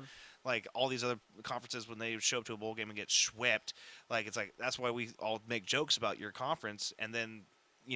Before the playoffs came in, when you had a team that actually broke through a couple games to actually get to the BCS championship game, it's like, wow, they went through a lot to get here. Yeah. I mean, I hate to say it, but like that when Georgia played for their first national title against Texas Christian University, TCU. It's their second one. Or second one, sorry, yeah. Yeah. It's like I love the Cinderella story of Texas, like Christian University, Yeah. but you guys had no business. Yeah, No well, business you being know in. what? No, I disagree with that. Okay. The only reason why I say I disagree with that was because they won their playoff game. They beat Michigan. That's huge. For them. And for them, yeah, and which that just shows that year how far ahead Georgia was, and like That year we they had were unstoppable. unstoppable. Yeah, Yeah. Also, the point of all these bowls would be that it's like it's not gonna work out the first time, but there's gonna be those few bowls that you have that the underdog is going to win, and it's gonna be that miraculous story or so on. And that's what people love. I mean, part of the underdog mentality going in is that he's just at that bowl just to get the extra coverage, the extra sponsors for next season, bring that trophy extra home. publicity, like whatever else. But if he wins it, that's even grander. Yeah. But, they're just happy to be there if they're the underdog. I agree. Yeah, I 100%. Yeah, I mean, absolutely. I'm very excited for I always love bowl season. I know it's kind of diminished recently just because of opt-outs and all that stuff, but Well, because it's I'm still looking fun to watch. at like FCS football teams. There's 11 different conferences: ACC, Big 12, Big 10, CUSA, Independent, MAC. Okay, so yeah, there's some of them that are kind of garbage. Sun Belt Conference, packed, Independent, MAC, like all those ones that Some of them are really small. Yeah, I mean they're still Extremely D1. tiny. They're D1 schools by the amount of like students that they have there and their size, but it's Mhm. like they're their own conference. Yeah. So it's like, I mean, if you Like Bowling Green goes 12-0, they're not making the playoffs. yeah, it's like yeah. it's like Yeah, you but guys. if they did send one team up into a bowl, Well, and Yeah, here's every a once in a exactly. while, And it happens. It happens a lot. Yeah. Where like, because here's my thing. do you remember when UCF went 12-0 and then they played? Who did they play? They played God, I cannot remember. They played someone in a bowl game, like a big SEC school in a bowl game, and they won. Fact check me on that. I don't remember. It was That was a just- couple years ago. Okay. But UCF went complete. They went like 14-0 because they played their conference championship one. They went to a bowl game and won. They were completely undefeated, and they didn't make the playoffs. But they went in and beat an SEC school, and I don't remember who it was. I want to say it might have been Florida. I can't remember. Do you have a year? Was it Florida? UFC Florida 29-17 of 2021. Yeah, and they like claimed to be the national championships or the national champions, and like Yeah, their most recent victory in the 2021 Gasparilla Bowl. yep, they went in and Well, my thing is what I'm saying is since we have a 12-team playoff right now, is like if we have 11 conferences, like basically consolidate that to the champions of all the conferences, like kind of like what you were saying, Seabass. If you have, even if it's like 8, if you Yeah. know, because like I said, some of those conferences, I'm like, hey, I'm not saying you're not great. I'm not saying you don't have a great season, but I'm saying maybe if we're doing 6-on-6, like roster, 12 teams, like coming in and like playing down towards it. If we already have 11, like do it to 8 and do a 4-on-4 playoff or every conference championship. Like if you can get a winning season in your conference, be the conference champion. All the conference champions play, and that's kind of what I thought the bowl games were supposed to be. I think Yeah. that's what they originally were. Yeah, but I But- mean that'd be kind of a cool thing if it changed to where it's like, all right, well, the only way to get into the playoffs is to be the conference champion, which then that makes the in conference games so much more important. And then like it's hard to to really like pin it down, but I mean there's no perfect way to do it. But I think if you if you have that many conferences and we're already doing a 12-team playoff, it's like let's just like, hey man, let's make it to where it's like that, because then you could have a Bowling Green that just maybe has the sauce one year, Yeah. but they don't get the chance, or they, if you have a Kent State or just Yeah. some out of nowhere dark horse football team that's just a bunch of hopeful underdog. yeah, But it's just no, like yeah. I'd love that, and I mean, because I mean, who's not going to be hyped to see the top 10 first place teams from all these different divisions go into a bowl with each other? I would love that. because I my mean, problem is that like when you think about some And of just, if you're in a higher school, maybe you already skip one of the brackets or something. Yeah. like that. true, yeah, or you get seated higher or Yeah, something like that. Exactly. But I mean, like you think about like when you have like the coaches, like the people that do the rankings, coaches poll, the Yeah, AP the- poll. like all those polls that like give people rankings and stuff. Mhm. Tell me it's not a little bit influenced by like, hey, if we have Alabama has the most people watching. If we have Alabama versus anybody, we'll have a much bigger like turnout in the sense of like viewership, because I do feel like that has played a role in how the rankings and other colleges and stuff. Yeah, like, it's like it plays a role in the playoff system because there was the only reason why Alabama made it into the playoffs last year because they were not leaving out an SEC school. yeah. I guarantee you, if Alabama had another loss, they still would have made it in Magically. because they would not have had an SEC school not make the playoffs because the SEC outside of Ohio State and Michigan, the SEC just has more viewers. Like I mean, Yeah. you could maybe make the argument for a Texas like team, just because the state size. Texas and Oklahoma are two yeah. other things, and you can make an Arguably. argument for Oregon, but that's really it. I mean, Yeah. there's the SEC, Michigan, Ohio State, Texas, Oklahoma. Texas and Oklahoma are now in the SEC anyway, so you can't really count them. But let's just say prior to this Prior to season, that, yeah. it's those four schools: Oregon, and just because they were undefeated, Washington. Name another school. I feel you. Yeah, I mean, Because I mean, there's no. Clemson maybe, but who the fuck are they playing? They're not Yeah. playing anybody all season. They're playing Georgia Tech. They're playing North Carolina. Now I'm not gonna shit on North Carolina all that much because the Tar Heels did pretty damn good last season. I They, think you getting. Yeah, I mean, North Carolina the like the Tar Heels. Yeah. mhm. Yeah, I mean, it's. I mean, they usually turn back into a basketball school after we play them. But, Yeah, you're right. But You're right. No. Yeah, you're right. sorry, that was low. I should have done that. Honestly, I thought it was only a few years ago that they got a win off of us, and that probably kept them going for a little bit. I mean, That had to been a while ago. Yeah. I don't remember. I'm sure it's been like 4 or 5 years now. It's but probably been longer. Last than time- that. North Carolina. I thought it beat was like UGA 2020, football. maybe 2019. Was it longer than that? I don't know. Time does fly sometimes. So University of North Carolina beat UGA football. I still hate when people are like, "Oh, you mean American football?" I'm like, "No, you mean the Lord's ball." Yes. That's a Midwest emo reference. Sorry, guys. Sorry, it's okay. I'm just gonna go. Sorry, you gotta. Damn it! I'm sorry. I'm gonna Now that I unalive. do need to cut. I'm sorry. Cut right there. Timestamp that. My bad. Let's see, I say that way too much. I need to stop that. bro.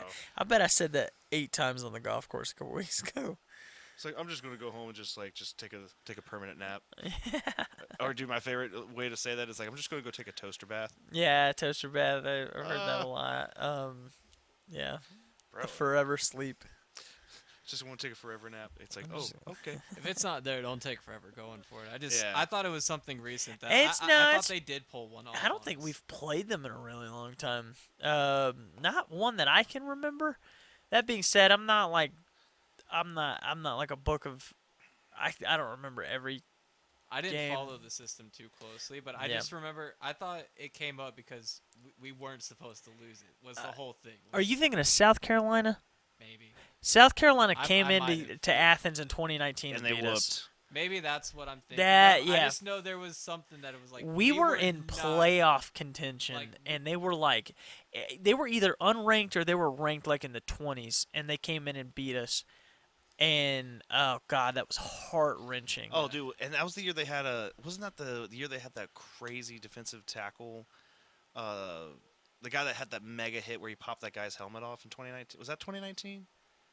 It was like, No, I don't think so. You're thinking of the time. I've seen that clip a bunch of times. I Oh, don't I remember love who it. they were playing. Love it. Where they're like, the ref called it a first down, even though he was like 6 inches away Yeah, from the. I mean, it was like the ball was that far away from the first down line, and he called it a first down. And then Oh. the very next play, he just knocks his head off and then fumbles Yeah. the ball.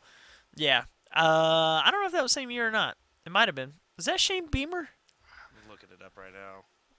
I know if I just type in USC football highlights. It's gonna pull up. It's gonna pull up Southern California if you do that. Oh, that's right. Oh, yeah, but I mean, anyway, but it's just like I just with the whole playoff system, I almost feel like it's going to like just start creeping deeper and deeper into the regular season to get people to validate like their place in the playoffs, which Yeah. I'm not against because of the scheduling of how you have to balance out, hey, there's time to play football and there's studies and you still have to go to college for going to college, unless we're just going to say they're there to play football only and then they're I mean, employees they're already of the- being paid for it. So exactly. They're being paid for it, and you mean to tell me Stetson Bennett shows up and fails an English paper, and they're gonna not let him start? No way. Yeah, he's like also making so much money. What does he care about the degree anymore? It doesn't anyway? matter. I mean, yeah, I mean, if you get paid like $2 million a year to play football at a top tier school, Yeah. and even if you're not like, because Stetson Bennett, like, he's not starting anywhere. He went to Los Angeles Rams. He's been tearing it up in those preseason games, though. He threw a couple picks that first game, but that second game he tore it up. and we'd love for him to always, we want him to have success. We want Oh, him of to do course, great. I'm rooting for him. But it's just like, at the end of the day, it's like, bro, he's not gonna like if you hung it up, he's not gonna be hurting. No, he's got a job forever at UGA as like on the coaching staff. Yeah. Like, And that's what I kind of think is like what's interesting about it. Like, I mean, besides our predictions, I think you and me both made some very solid predictions. do you want to finish the schedule really I quick? was about to say you got 3 more games. Go Oh, Yeah, ahead. yeah, so we can blast through 'em. I know we're kind of getting close to Oh, time. no, I mean, You got I ain't got no job. Ole Miss, Tennessee, Georgia Tech. Ole Miss, I think we beat them by 2 touchdowns. I think it'll be a lot closer than last year. But hear me out here.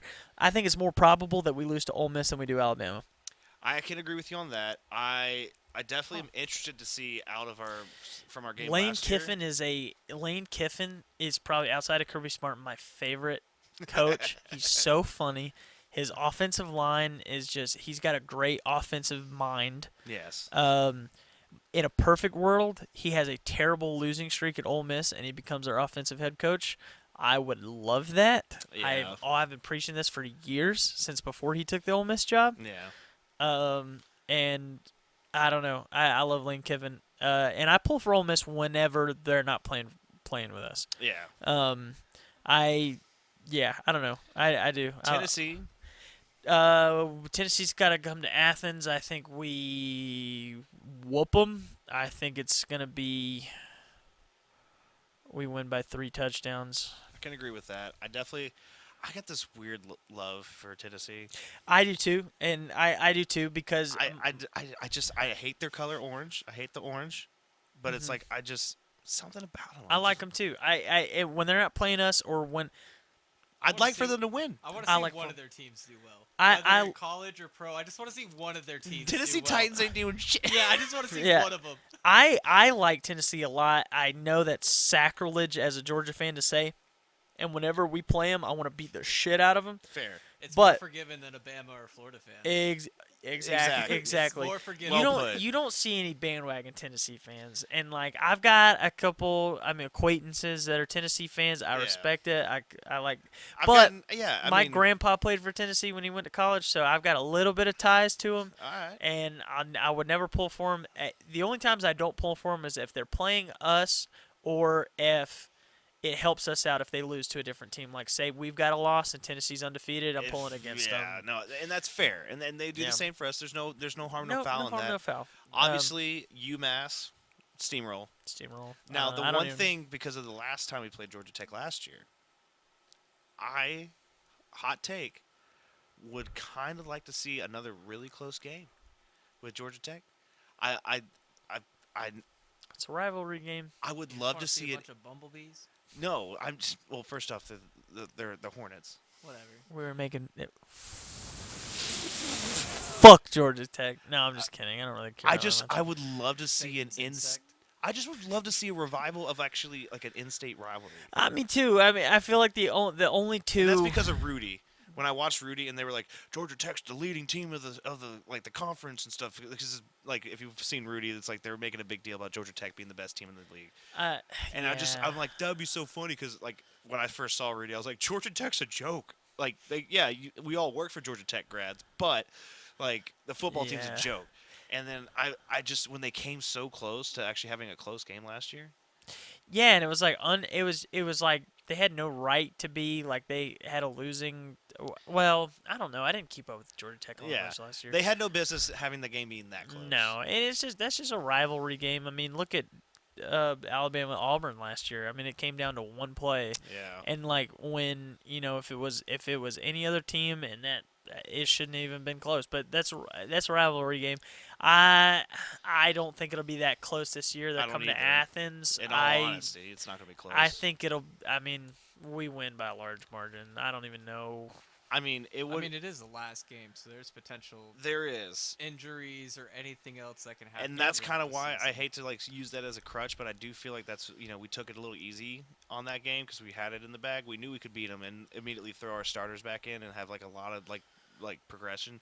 But they fought hard and I respected them. So, Yeah, so they you think wrote- we might get a little lackadaisical? I think When it we just comes to might. it- I think we might give them a little. That was the story of our entire schedule last season. Dude. I was telling. that's we why just we always gave up sleepwalked in the through first our half. entire schedule. I hated how it was almost the trope was like, all right, they're going to score first on us, and then we're going to like get it together, and just steamroll them. And I was like, Yep. what? like when I played defense in like high school, I was like like the goal was goose egg every game. Yeah. Anything under that, you're a failure. It's 0-0 every time. So, but I mean that I just like I said, I would love Which to is see. a little weird. I have to admit. Yeah, no, I'm not saying it's not weird. Because it is based almost entirely on the college system, where scoring more points puts you higher in the ranking instead of just winning the game. Yeah. Also very true. But I just a part of me is always lived in Georgia, like just this is my home state. I would love to see just a great resurgence of the in-state rivalry. Like Yeah, me that's too. that's really all it's wrapped up in. I understand that. I can respect that. Like it'd be more fun, just the same way, because I feel like the Iron Bowl gets much more of a pop just across the country than like Georgia Tech. It's Of like, course, oh, you're gonna go of beat up course. the nerds in Atlanta. There's truly only 3. Well, I don't know. You can't really call those in-state rivalries. There's truly only 3 really good rivalries off the top of my head that are like always going to be close. That's always Michigan, Ohio State. That's number 1. Fair. Number Longest 2, standing, yeah. number 2 is Texas, Oklahoma, and number 3 is Alabama, Auburn. And Auburn's never as good as Alabama, but it's always close. I mean, that's the fun Alabama about it. always wins, but still, it's always close. And whenever they don't, it makes it It's so much better. The kick 6, dude. I mean, dude, that's why you never give I up. know. Yeah, exactly. You never give up Never give up. because of that. But yeah, man, I've got a quick lightning round question for you. Okay, hit me. Just for fun, and we'll make it really fast. This could open up a whole 30-minute conversation. That's We'll make fine. it fast. I got nowhere to go, buddy. Me either. I got a Well, I fiance. do. I do have a fiance I need to go home to, but we'll make it fast. All right. Who's the 2 teams in the SEC championship? I mean, gut reaction is going to be Georgia, Alabama, but I mean, so much could happen. I would love to see a Georgia, Texas. That's my vote. I think it's Georgia, Texas. So I mean, For sure. I think it's possible, especially with them being possibly having some cabal with the SEC wanting to give some love to a new entry. Yep. Just giving some more legitimacy. I could see Texas slipping their way in. I'm not saying that they're gonna do anything on their part dirty. I'm just saying Yep. it's possible that maybe the refs are gonna be told by the commissioner or the hey, let's try Yep. to help them out. Let's they're here. They're the new guys. Let's show them a little bit of like courtesy. Yep. But I think it's either going to be Georgia, Texas, or it's going to be Georgia, Alabama again. I think we lose to Texas on a regular season. We meet them again in the SEC championship. We win. Ooh, I love those. Okay. My next question, and you don't have to necessarily expand. If you want to expand, you can. We don't have to do all 12, but at the end of the regular season, after all the conference title games, what is your top 6 teams in order 1 to 6 at the end of the season? At the end of the season, I definitely, of course, we got Georgia, Alabama up there in the 1-2 spot. I feel like they're going to be fighting for it again. And then because like I believe in Texas getting not preferential treatment, but just having a new beginner's luck in the SEC, I think they're going to be in there. I would love to see an Ole Miss or a Tennessee slip in there at like the 4 or 5 position. And then I think maybe something like Ohio State's going to be I was about to say they're going to be some up of the there. Midwest teams are going to be in Ohio there. State probably has the best team outside of maybe Georgia Yeah. this season. I think they have the best program. I do also think Washington, coming off of the win, Yeah, but they don't have a lot of returning players, and they just lost their head coach. that it does. They have a lot stacked against them, but the expectation there is maybe something that might drive them to be in the bottom half of that. Could be. Other That's than- a possibility. Yeah, I mean that's hopeful thinking. I'm not denying. Yeah, that. no, of course. And yeah. then other than that, I mean, it's There's kind of, one team you haven't mentioned that's going to be a force to be reckoned with this season. You think it's going to be another South Carolina? Nope. Hmm? It's going to be Oregon. Oh, Oregon is going to be a force. They will make the playoffs, and I think they'll. I just always forget about Oregon. They do got- kinda just oddly show up. Yeah, this the dude. Ducks are They've got Dan Lanning, our old defensive coordinator. What about didn't was it a I don't well not- Colorado. It's almost like they don't choke. Oh, It's I don't. like when they get in those. They big don't games, choke it unless they're feels playing like- Washington for Yeah. some reason. They can't beat them. Yeah, and yeah. if they It's like- beat Washington last year, they would have made the playoffs. Yeah, But they choke on direct rivals, but the rest of the games they show up they just fine. murder them. Well, Yeah. and I mean, Oregon's definitely it's got one of those long term like they've had a great like stint over the last like 10 years. Like Oregon's had like a lot of great games, a lot of great coaches, and then on top of that, I mean, the other one I was thinking of that just popped in my head was maybe not this year but next year if things go well, Nebraska I always, yeah. or not Nebraska, Arkansas. Sorry, I meant because Arkansas just got they got one of our old their head coach was one of our offensive coaches, wasn't it? I don't think so. Maybe it was Alabama or something. No, Somebody that went to I don't think Sam Pittman's still at Arkansas. I think yeah, maybe that's what I'm thinking of. Is like they got him from a couple years ago, right? he's been Arkansas's head coach for a while. There was somebody that went Who from you thinking Georgia. of? There was somebody that left Georgia after we won our first national title that went to head coach somewhere. I can't. Dan Lanning to Oregon. That's what it. Oh, so yeah, that's time. Okay, Yeah. so that's what I was thinking. Yeah. No, yeah, we lost Dan Lanning our first national championship to Oregon, and then we lost who was our offensive coordinator, and then we went to the Ravens. What's his name? Oh, Um, I know. it starts with an M. God, why can I not remember his name all of a sudden? Not Munson. No, not Munson. What am I thinking? Crap. it's okay. We got technology. Yeah, look it up. People are gonna crucify me. It's like, how did you not remember this guy? Let's see. Former Uh, UGA coach decided to make the switch back to NFL. Give me a name. Todd Munkin. Todd Munkin. There we go. That's what. Yeah. Yeah. I was thinking Larry Munson. He was our old. He was. You know who Larry Munson is. I don't know why. Yeah, but I mean that's kind of the weird part about like every time like it's so hard to make a dynasty is because when you win a national title, then everyone's like, hey man, you obviously know how to get to the dance. Yep. We want you to take our girl to the dance. Yep. Like let's get there. And it's, Yeah. It sucks. Yeah, but Well, I mean, eventually you lose the players too. That's why dynasties are so hard to Yeah. actually establish, because once those players cycle out, I remember seeing a clip of Nick Saban. That's when you just turn on your recruiting and Yeah. then just like. Well, Nick That's Sa- what's cool. You get once you get the ball moving, you now have recruiting power, and you say Yeah. we've got 2 national titles. You want to come win? Don't you wanna come win a you wanna national come title? Play with it. That's why Alabama was on top for so Yeah. long. Once you got that dynasty rolling, Yeah, I mean, it gives you more power to Recruiting. bring in to recruit those players. It's but like- at the same time, because you're going to be on national television playing versus like just like an ESPN Ocho or like something like that. yeah. I mean, you're still playing a small guessing game though. Pac-12, the late night Pac-12 games. Oh, those are God. the best. I mean, dude, they're fun to stay up and watch. But what's kind of like crazy about it is that once you do have those successes, and then like keeping the coaching staff and the players are a whole other thing. And to your point, I remember seeing a clip of Nick Saban talking about. I was like, oh man, I hate that. Like when sometimes like I got to play these other games, and those are 2 or 3 weeks of recruiting I got to take off to like win. Yeah. These, and I'm like, I see what you did there. Yeah. You're complaining about your success. Yeah. Shut up. Like- It's the complaining that I have to keep playing in all these playoffs. And I need to go be everyone recruiting. else, everyone else gets to go recruit, but I have to play 3-4 more weeks of playoffs. Yeah. While Well, everyone else is already out And there. I mean, having that ability to win and like have like I remember like when we had a bunch of really great players the year I won state, like one-handedly won state. Let me just rephrase. I was a rotational player. I was not starting by any means. no one could stop Jared. He had 99 dudes on him. Didn't Yeah. stop him. He Really? was just stiff I had 99 dudes on me. We weren't even playing football. But Whoa! I'm kidding.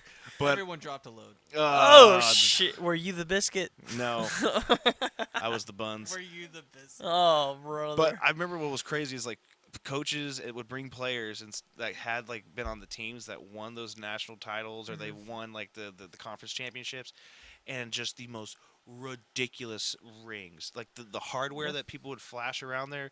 I want to say it was what's the Bobcat? Is it no University of North Carolina? They're Tigers, right? No, that's Tar Heels. Tar Heels. So there was like a cat or something. Is that a mythical animal? It's a mythical zoan. I thought the Tar Heels were something to do with. Yeah, they're goats. No, I thought Well, Tar Heels had something to do with Native Americans. No, the Tar Heels was because they used to farm tobacco in North Carolina, and everyone would have tar on their heels from working in the fields. Oh, that's cool. Yeah, I mean, I it's, didn't know. it's a lit. I didn't know I that. didn't know. You learned something. Maybe Like, oh, we no, learn I here at the remembered- Strange I Herd remember podcast. now. It was a guy. Or did you make that shit up?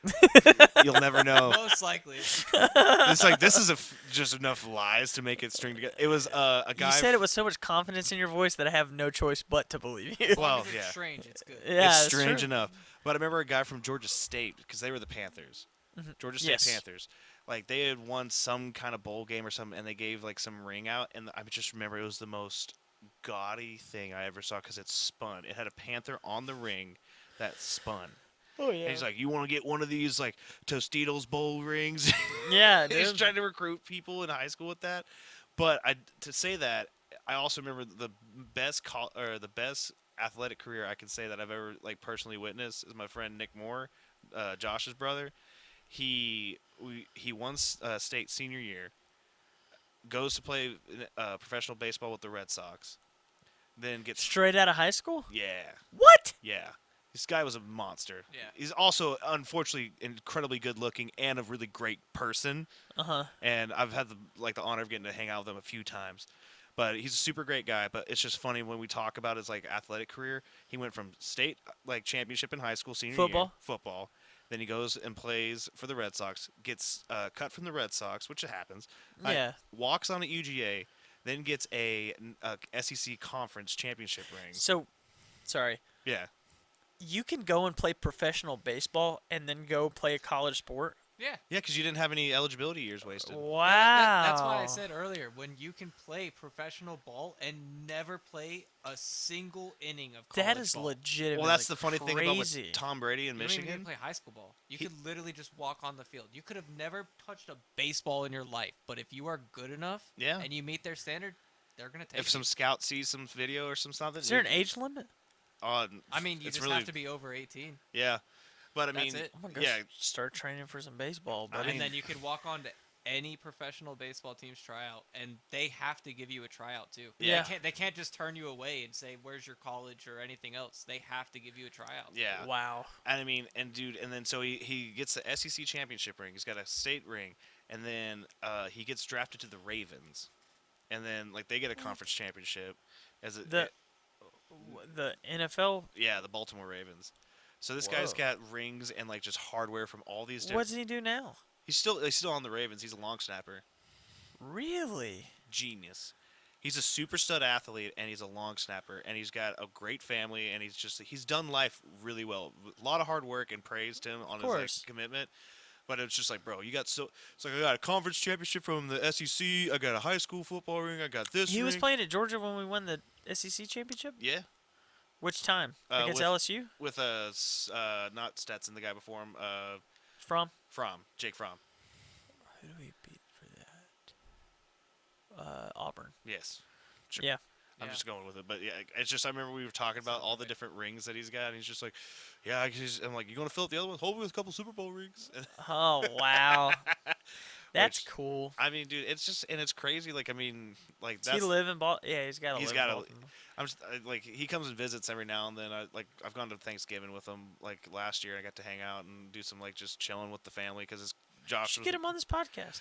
he is extremely busy. and That's not. Yeah. I that would makes love for him if he would be so gracious. I've seen him on some other friends' podcasts and stuff, but he's Yeah. like he's also like in that kind of sphere where he's like friends with Mookie Betts, and it's like hey man, like I would be literally sense. Probably friends with Ray Lewis and. yeah. I mean, well, Yeah. Ray Lewis was out by the time he got in there, but it's like Still. like the Yeah. guy. It's really cool. Like when you meet people and you play like sports and stuff, those connections that you make. Yeah. It's just you never know where people are gonna go. So Yeah, like T Swift. like T Swift. I Yeah. mean, like thank God Travis Kelsey made her famous, man. Like. Yeah.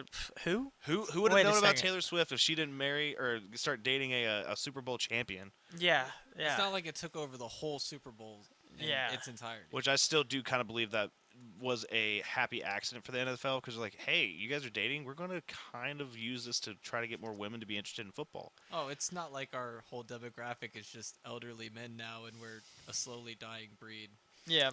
Oh, here's a whole nother topic. Well, Yeah. first off, before we get off Yeah. football, my top 5 coming out of the season: Yes, yes. Georgia number 1, Ohio State number 2, because I don't see them losing a game. Okay. Shit. I'm gonna have to do this. Do it. I'm kind of with Ethan to where I think it's going to be Georgia 1. I think Texas is really going to fight for 2 or 3. Like, I think it's going to be Texas and Bama fighting for 2 or 3. And then I think Ohio State is going to go right under that. I just don't see them losing a game this year. I think Ohio State ends the game with ends the season with a perfect schedule, like perfect season, I don't because know. they ain't losing to Michigan this year, straight No, up. yeah. What is their schedule? I don't know what their schedule is. It's Is there just a bunch chance of- that they drop a game? The only two teams, so no, the what are they in the Big Ten? No, Big 12. Big No, 12. Big Ten. Big Ten. What am I thinking? Yeah. So they've got Oregon and Washington jumping over the Big Ten this year, Yes. like Texas and Oklahoma. That's gonna be. I see maybe Oregon beats them, That'd be a and good if upset. Oregon beats them, Oregon's not losing a game. Ooh, okay. I mean, I'm gonna say Ohio State number 1. As much as I hate to say that, Ohio State number 1, Georgia number 2, Oregon number 3, Texas number 4. Use your feelings. Trust your gut. I'm torn here. yeah, I mean, I guess the only game they really can drop is going to be Oregon. It's They're not. They're There's not really no gonna way they're drop losing to anyone one. else. I don't Nope. see it happening. they there might be one. They've got other a one. cakewalk schedule outside of Oregon and Michigan. Because that's But always the Mich- argument. That was the only one I could think of is maybe Michigan, and that's all the way. Did they at the- play Washington this year? No. Yeah. Yeah. They're Outside gonna of that- Yeah, that's they're gonna where win out. It's literally just Oregon and then maybe Michigan because Michigan's at the end of the season. Yeah. There's a decent chance they could drop that, I just but don't. everything else looks. So they played it's at easy. Michigan last year. Michigan's coming into Ohio State with a brand new head coach and a brand new quarterback and a bunch of stuff, and they're coming into Ohio State, who's got a not bunch of looking returning great. players. They recruited really well. They still got Ryan Day. Yeah. I don't see them losing that. I think. Okay, let me ask you this: does Ohio State go to Oregon, or does Oregon come to them? I don't know. Do you How mind looking that up? Actually, Just look up Ohio State's schedule. It should tell you there. Who's ever on, if it says Ohio at Oregon or if it's Oregon at Ohio, the visitor always comes first. then it should be Ohio at Oregon, right? Does it say? Hold on. We have technology. Yeah, I can look it up. I haven't used my phone at all.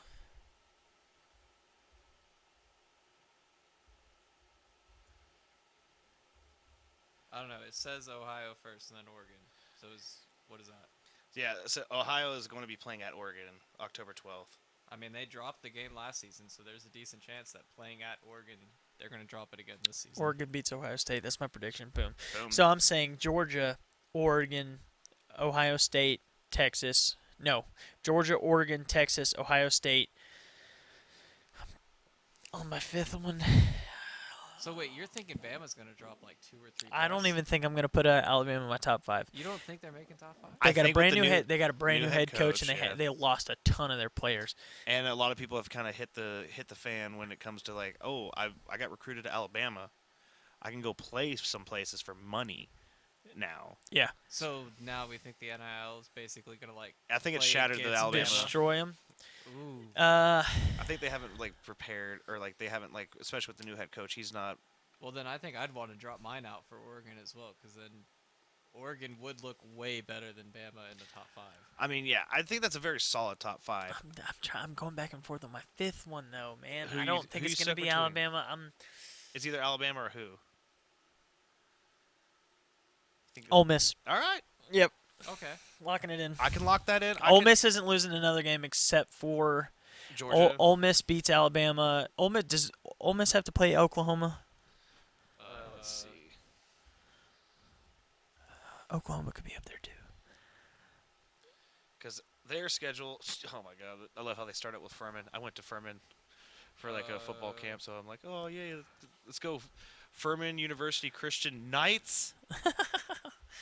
They sell that in the student store. Well, not the legit student store, but you know what I'm saying. Yeah. But yeah, they start out Ole Miss. Let's see, Furman. They play Middle Tennessee, Ole Miss, Wake Forest, Southern, Kentucky, Ole Miss, South Carolina, Ole Miss, LSU, Oklahoma Oklahoma is coming to Ole Miss at Arkansas, Georgia, comes to Ole Miss, Florida, Mississippi State, Ole Miss.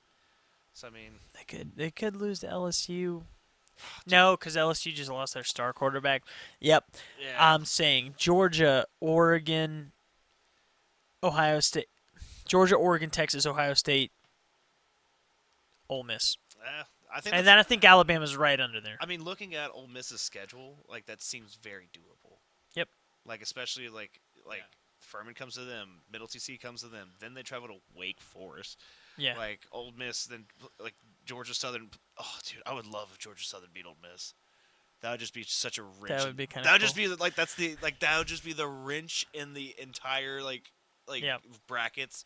But it's crazy, man. And I mean, there's so many cool things. And hopefully after the season, we can come back in with all right, we can look back over this and see what our predictions were and say, well, Yeah, I'm that excited. didn't go like we planned. Yeah, but we could. I mean, I'm not trying to book myself on your show, but we could always do like a weekend roundup of because I try to use my Saturdays and during football season to watch as many football games as I can. Well, with the YouTube TV, not a sponsored plug, but we'll take your money.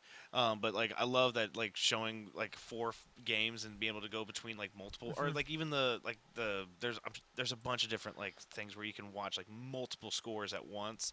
Yeah, It's not against the rules to. I mean, I typically try to catch 3 games in their entirety, including the Georgias, and then I try to keep up with scores of different games, and then but there's a good podcast. They don't need a shout out. They're the #1 college football podcast, but Cover 3 podcast has a great way to keep Yeah. up with games across the nation. Yeah. But yeah, I'm excited. I'm excited for this season. I think it's gonna be really good. I think we're gonna do a lot better than. I think my prediction for the schedule is gonna be 1 loss on the regular season. We win our conference championship, and then we get a seed in the top 4, which means we have 2 playoff games, right? 2 playoff. Is it Yeah. just 1? I don't know. We're gonna win out. I think we'll take another national championship. I just don't see anybody beating us, on a neutral field at least. Yeah. Outside of uncontrollables like the injuries and stuff like that, The we only team that has a fighting chance at beating us on a neutral field is Ohio State, should. And I can understand that. and even Yeah. Oregon. But I think Georgia and Oregon are gonna have that same dynamic as Alabama, Florida is. Kirby learned from Nick Saban. We can never beat Nick Saban. I think Dan Lanning learned from Kirby Smart. He'll Sure. never be able to beat him. It's I think that's. Master versus the pupil. Yeah. Yep. I think that's how it's gonna be. But Hell yeah. Well, dude. all right, man. Dude. How long was it? Yeah. I wonder how. That was a long one. I felt. we're right at 2:30. Oh, okay. I Good. think- Good yeah. 2.5 hours. Nice. I would say that we come back and visit this around Thanksgiving time. That'd be Because perfect. that'll Yeah. be right at the end where either we have 1 game left or we're gonna have just the bowl game. That will be something. I would love. I the would love to season- do that. Yeah, it will be very the season will be kind of solidified. It's we know kind of a lot. It's oh well, and then we can recap a bunch of other things. That You could happened. also, if something crazy happened in the season, like an emergency podcast. Oh my God. You won't believe what happened. Hey, someone dropped a nuclear bomb in the middle of Ohio State. Kent State just blew out Michigan. Dude, Oh my God. that's The gonna be private what we jet do. went down. Now we're on second string. What yeah. do we do? yeah. Oh my God! Yeah, Yeah, one of the dude. Boeing's doors flew off in an entire Ohio State's first string. What was it? Marshall. We are Marshall. Oh God, I don't know. There's a movie about Marshall University where they had a plane crash and then the whole second string was we didn't even travel and we're the starters and it's well, you got to win the games or I lose my job. Didn't Bain blow up Michigan in the Dark Knight Rises? Yeah, I think so. Something happens like that. Yeah, there was definitely something where Bain just destroyed an entire NFL field. I don't remember who they were playing, Yep. but that scene where the running back's just running and he just Yep. He outran. turns around. Yeah. It's oh my God, I don't get paid enough for this. Yep. But Ethan, Cool. my brother, congratulations again on Thank the you. engagement. Thank you. I appreciate it. Appreciate you spending some time with me, man. course, It's man. always a pleasure to have you course. around. Anytime. Seabass. Anytime you want me before you start shouting him out. Yeah. This is my episode. No, I'm just kidding. I'm just kidding. Okay. I'm just joking. I'm just Oh. kidding. I'm just kidding. I'm just saying, yeah. Whenever you want me back, it's always super fun. Hey. I love being on here. I love your personality, and I think it's a Appreciate great it. fit, man. I appreciate it. And I'm also into politics. If you ever want to do a political podcast, I'd love to do we that can talk too. about BlackRock again. Yeah, how about BlackRock? Man, fuck you guys. right, you know what? You know what? Actually, I'm never coming back. It's I all thought right. we almost went that whole episode without bringing that shit up. We talked about that earlier. Oh, Go damn back it. and watch the original introduction of Ethan on the Strange Herd. It's fine. Yeah, that was a great. Yeah, it was an all time. I mean, dude, politics are always great for arguments and clips. So I mean, we can definitely, especially as we can even have maybe we do this as a precursor. We have an election day podcast. I would love. We can set show up up in suits. We set up the TV. Yeah. We obviously we can't show it, but it's like we could just sit there and we can just like sit there and just talk and debate through everything that's going Yeah, on. I would love to because I feel like me and you both are. I think. I mean, we both Look, lean conservative. Hey, just because I voted for Donald Trump twice doesn't mean I'm going to. I had a talk. Oh fuck! This is gonna Run start it. a whole nother Run thing, it. and I really have to go. But I have been struggling with who I was gonna vote for. I'm struggling between Trump and Kennedy. I truly am, and I know Kennedy ain't got a shot at it, but like. I don't know, dude. I don't know, man. I He's think- just his marketing, talking about the actual legitimate problems. Yeah. It's just, I mean, it's mean, selling me. I mean, dude, it's one of those things where it's like he is a legitimate third choice. Like, and if like he just He's the best third choice The we've only- had in a long time. the only time Republicans and Democrats come together is to squash out an independent, and so it's Yeah, I like know. it's unfortunate. And I mean, there's a lot, but that's definitely a great conversation to have. And I mean, On another episode. on another episode, man. Well, get Have home me to- back. I would love to, man. Love Yeah. you, brother. Stay Love you, strange. man. Stay Thank you, strange. everyone. Hey, shout him out. I cut you off before you could. Man, forget about Seabass. No, I ain't forgetting about him. All right, well, just like, comment, subscribe, hit that noti bell. Like, Yeah. come on, buddy. Hey, we can't do it without him. Hey. Greatly appreciate Seabass over there. He's holding this show together. So Until next time. until next time. Stay strange. Stay strange. Stay strange. You want to do some ASMR? Cut me off. I need to text.